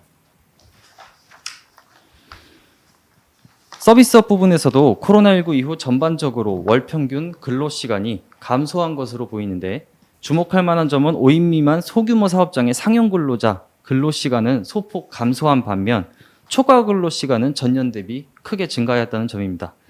이를 통계로 짐작해 봤을 때 상용 근로자의 근로시간 감소는 코로나19의 영향이라기보다는 기존에 지속적으로 근로시간이 감소하는 추세에 힘입은 것으로 보이고 다만 코로나 확산이 심한 2020년에 서비스업 5인 미만 소규모 사업장 고용 감소분을 상용 근로자의 초과 근로가 충당한 것으로 생각되고 있습니다. 마지막으로 건설업에 대해 살펴보겠습니다. 봄, 가을에 취업자 수가 늘어나는 계절적 추세를 제외하더라도 건설업 취업자 수는 결과적으로 2019년에 비해서 2020년에 소폭 상승하였습니다. 코로나 발생 초기 현장 폐쇄나 인력, 자재, 장비 수급의 어려움 등에 따라 취업률이 크게 줄어들 것으로 예상을 했고 실제로 2020년 상반기까지는 전년 동기 대비 하락세를 보였지만 하반기 들어서는 전년 대비 증가하는 모습을 보이고 있습니다. 다만 경기에 민감하고 임시 일용직 비용이 상당히 높은 건설업의 특성을 고려할 때 추가적으로 고용의 회복 주체가 누구인지에 대해서는 면밀히 검토해 볼 필요가 있을 것입니다. 이에 따라서 건설업 고용 동향을 한번 살펴보시겠습니다. 건설업 부분 고용은 상용 근로자와 임시 일용 근로자로 나뉘어 극명한 차이를 보였습니다. 상용 근로자의 고용은 전체적으로 전년 동기 대비 크게 감소하였지만 이를 임시 일용 근로자의 전반적인 고용 증가가 상쇄한 모습으로 보입니다. 물론 그래프에서 보여지는 기존 추세를 고려할 때 건설업 상용 근로자 고용 감소와 임시 일용직 고용 증가가 코로나19의 영향인지 여부는 다소 불분명하지만 확실한 것은 사고 사망 만인율이 가장 높은 건설업 부분에서 상대적으로 안전보건 취약계층인 임시 일용 근로자가 고용이 증가되고 있다는 점입니다. 건설업에서 상용 근로자 근로시간은 큰 변화가 없었지만 임시 일용직의 경우에는 고용 증가와 더불어 근로시간도 상당히 증가한 모습입니다. 특히 5인 미만 소규모 사업장에서 근로시간 증가가 전년 대비 약 3%로 두드러지기 때문에 소규모 건설사업장 일용 근로자에 대한 종합적인 안전보건 대책 보완이 필요해 보이는 상황입니다. 다음은 업종별 진단 결과를 요약한 부분입니다. 시간 관계상 앞서 설명드린 부분을 다시 일일이 짚지는 않을 거고요. 자료를 내려받아 보실 시청자 여러분들께 참고가 되었으면 좋겠습니다. 다음은 고용 형태별 진단입니다. 여기서 고용은 임금 근로자 세부 지위를 일컫는 것이 일반적이지만 추가적으로 비임금 근로자의 변화 추이도 함께 살펴보도록 하겠습니다. 먼저 고용 형태별 임금 근로자 규모 변화입니다. 통계청 경제활동 인구조사 근로 형태별 부가조사표에 따르면 2020년 8월 기준 임금 근로자는 총 2,044만 6천 명이고 이 중 정규직은 약 64%, 비정규직은 36% 수준입니다. 2019년까지 꾸준한 증가 추세에 있던 임금 근로자 수는 2020년 소폭 하락하였고 이 중 정규직 비중은 계속해서 하락 중입니다. 주목할 만한 점은 임금 근로자 중에서 비전형 근로자 규모가 코로나19 이후 상승하였다는 점인데요. 참고로 여기서 비전형 근로란 단기간 근로자, 파견 근로자, 단시간 근로자 등을 통칭하는 개념입니다. 그러면 비전형 근로자의 세부적인 변화를 살펴보도록 하겠습니다. 파견 근로자와 용역, 특고 종사자는 2019년 대비 감소한 반면 가정 내 근로와 일일 근로자 규모는 2019년 대비 2020년에 대폭 증가한 모습을 보여주고 있습니다. 가정 내 근로는 사업체의 사업장이 아니라 가정에서 근무가 이루어지는 형태를 말하므로 가정 내 근로 종사자의 규모 증가는 코로나19로 인한 재택근무 확대에 기인한 것으로 보이고요. 이에 따라 재택근무 시 안전보건 조치 확보 보완 등 지속적인 논의가 필요해 보입니다. 단기 일일 근로 규모의 증가는 앞서 건설업 부분에서 살펴보았던 일용직 고용 증가와 맥을 같이 하는 것으로 보입니다. 또한 코로나 이후 임금 근로자들의 전반적인 근로시간 감소로 투잡 등 단기 근로가 확산되는 추세이며 이 경우 피로감과 스트레스 상승, 비숙련 노동에 의한 산재 발생 가능성 증가가 우려되는 상황입니다. 고용 형태별 임금 근로자의 산업별 비중을 살펴봤습니다. 먼저 건설업 부분에서는 앞서 살펴보았듯이 일일 근로자 비중이 전년 대비 5.1%포인트 증가하였고 보건사회복지 부분에서는 일시적 방역 인력 충원 등으로 한시적 근로자와 시간제 근로자의 비중이 각각 3.8%포인트, 2.1%포인트 증가하였습니다. 또한 운수 및 숙박업, 음식업 등에서는 시간제 근로자와 특고 종사자, 일일 근로자 비중이 증가함에 따라 해당 업종들에서 전반적으로 안전보건 사각지대 증대가 예상되고 있습니다. 직종별 임금 근로자 비중 변화를 살펴보겠습니다. 일반 사무직과 서비스 업종에서는 재택근무 확산 등으로 인해 가정 내 근로 종사자 비중이 2019년 대비 약 7%포인트 상승하였고 안전보건 취약계층인 단순 노무 직종에서 비전형 근로 종사자 비중 증가가 두드러지게 보입니다. 특히 단순 노무 직종에서 파견 근로자 비중은 전년 대비 9%포인트 급증하였고 특고, 일일 근로, 시간제 근로 종사자 비중도 평균 3%포인트 이상 증가하였습니다. 이번에는 비임금 근로자의 변화를 취업자 수 중심으로 살펴보겠습니다. 2019년 동기 대비 고용원이 있는 자영업자의 수는 크게 감소하였고 개인사업자, 프리랜서 등 고용원이 없는 자영업자는 오히려 전년 대비 크게 증가한 모습을 보여주고 있습니다. 물론 그래프에서 보이는 그간의 추세를 살펴볼 때 이러한 변화의 중심에 코로나 사태가 있었다고 말하기는 다소 좀 조심스럽습니다만 분명한 것은 안전보건 사각지대에 놓여 있는 고용원이 없는 자영업자의 수가 지속적으로 상승하고 있다는 점입니다. 마지막으로 고용 형태별 근로시간 변화를 진단해 보겠습니다. 고용 형태를 기준으로 하는 경우에도 코로나19 이후 주당 평균 근로시간은 대체적으로 감소 추세이고 앞서 말씀드린 바와 같이 이는 장기적인 근로시간 감소 추세와도 연결되어 있습니다. 하지만 비전형 근로자 중 특고 종사자와 가정 내 종사자의 경우 전년 대비 추세를 역전하는 근로시간 증가를 보여 코로나의 영향이 아닌지 의심이 되고 주목되는 부분입니다. 가정 내 근로의 경우 재택근무 확산 등에 따라 종사자 규모뿐만이 아니라 근로시간 증가까지 겹쳐서 재택근무 시 안전보건 조치 보완이 보다 절실히 요구되는 상황이고 운수, 숙박, 음식업 등에서 비중이 증가한 특고 종사자가 근로시간까지도 증가하고 있다는 점은 취약계층의 과로 문제 등 향후 관련 연구의 추가 진행에도 힘을 싣는다 할 수 있겠습니다. 마지막으로 고용 형태별 진단 결과를 요약한 부분입니다. 마찬가지로 자료를 내려받아 보실 시청자 여러분들께서 참고해 주시면 좋겠습니다. 이상 발표를 마치겠습니다. 경청해 주셔서 감사합니다. 네, 수고하셨습니다. 업종별 진단에서는 이 모든 업종에서 임시 일용 근로자가 다 증가하였고 또 5인 미만 사업장에서 근로시간 증가로 과로와 스트레스 증대가 우려된다고 말씀하셨고요. 고용 형태별 진단에서는 고용 형태별 임금 근로자 변화 부분에서 가정 내 근로와 일일 근로자 규모가 대폭 증가했고, 그다음에 안전보건 취약계층인 단순 노무 직종에서 비정형 근로가 종사자가 증가가 많이 했다는 부분. 또한 고용 형태별 근로시간 변화에서도 코로나19 이후에 근로시간은 전반적으로 감소 추세이나 비정형 부분에서 일부 근로시간이 증가하였다고 하였습니다. 예. 발표해 주신 세 분 수고하셨습니다. 이어서 온라인 질문을 청취하고 답변하는 시간을 갖도록 하겠습니다. 예, 접수된 질문을 우리 송한미 연구위원이 소개해 주시겠습니다. 네, 유튜브 온라인을 통해 접수된 질문을 말씀드리도록 하겠습니다. 먼저 이창훈 연구원께 질문 드리겠습니다. 코로나 이후 양질의 일자리 감소 등 고용 환경이 어떻게 변화하고 있는지 궁금합니다. 라는 질문이었습니다. 답변 부탁드리겠습니다. 네, 질문에 대해서 답변 드리겠습니다. 업종 직종별로 고용 환경 변화는 중요한 이슈인데 좋은 질문 감사합니다.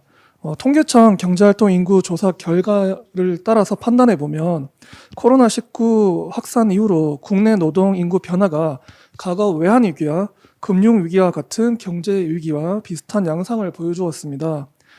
경기 위축 및 구직 단념으로 인한 신규 취업자 감소와 비경제 활동 인구 증가 양상은 2008년 금융위기를 상회하는 수준으로 나타났었습니다. 업종별로는 대면 서비스가 중심인 도소매업, 음식 숙박업, 교육 서비스업 등이 크게 감소하고 직종별로는 일용직 등 단순 노무자 등이 빠르게 증가하는 모습을 보여주었습니다. 근로환경 조사와 마찬가지로 일자리의 안정성이 떨어진 것으로 나타납니다. 이상 답변을 마치도록 하겠습니다. 네, 답변 감사합니다. 다음으로 이지동 연구원께는 재택근무 시 일과 생활 균형에 대한 결과를 통한 국내 전망이나 시사점에 대해서 듣고 싶다라는 의견이 있었습니다. 이 답변 부탁드리겠습니다. 네, 좋은 질문 감사합니다.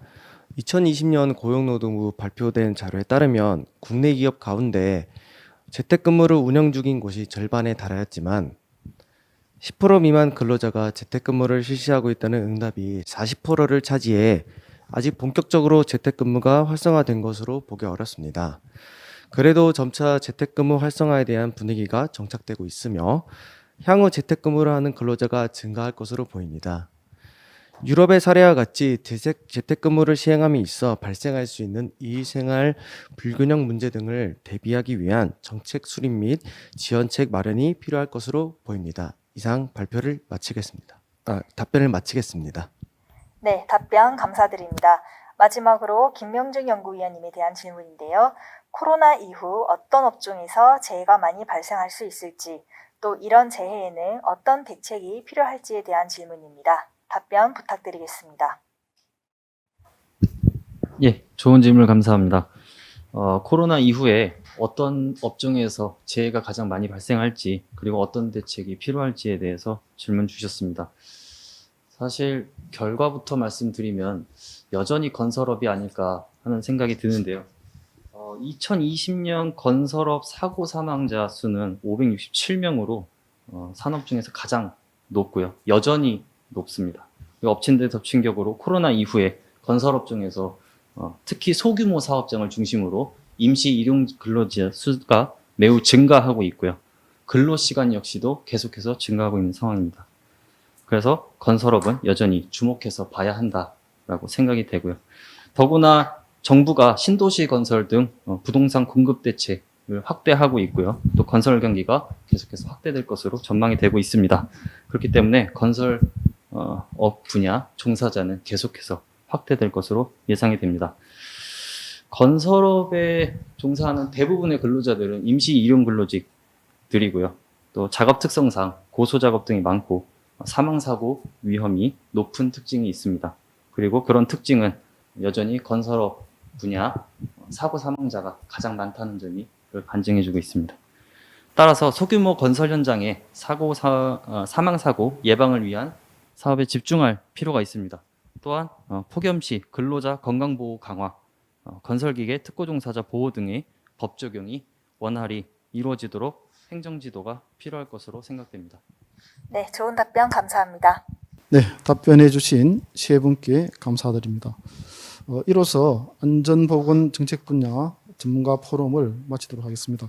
코로나19 이후 안전보건 환경변화 전망과 법 제도 방향의 모든 발제와 토론을 마치도록 하겠습니다. 귀한 시간 내어 포럼에 참여해 주신 여러 전문가분들과 방청객 여러분, 그리고 유튜브를 통해 참여 중인 시청자 여러분 모두 감사드립니다.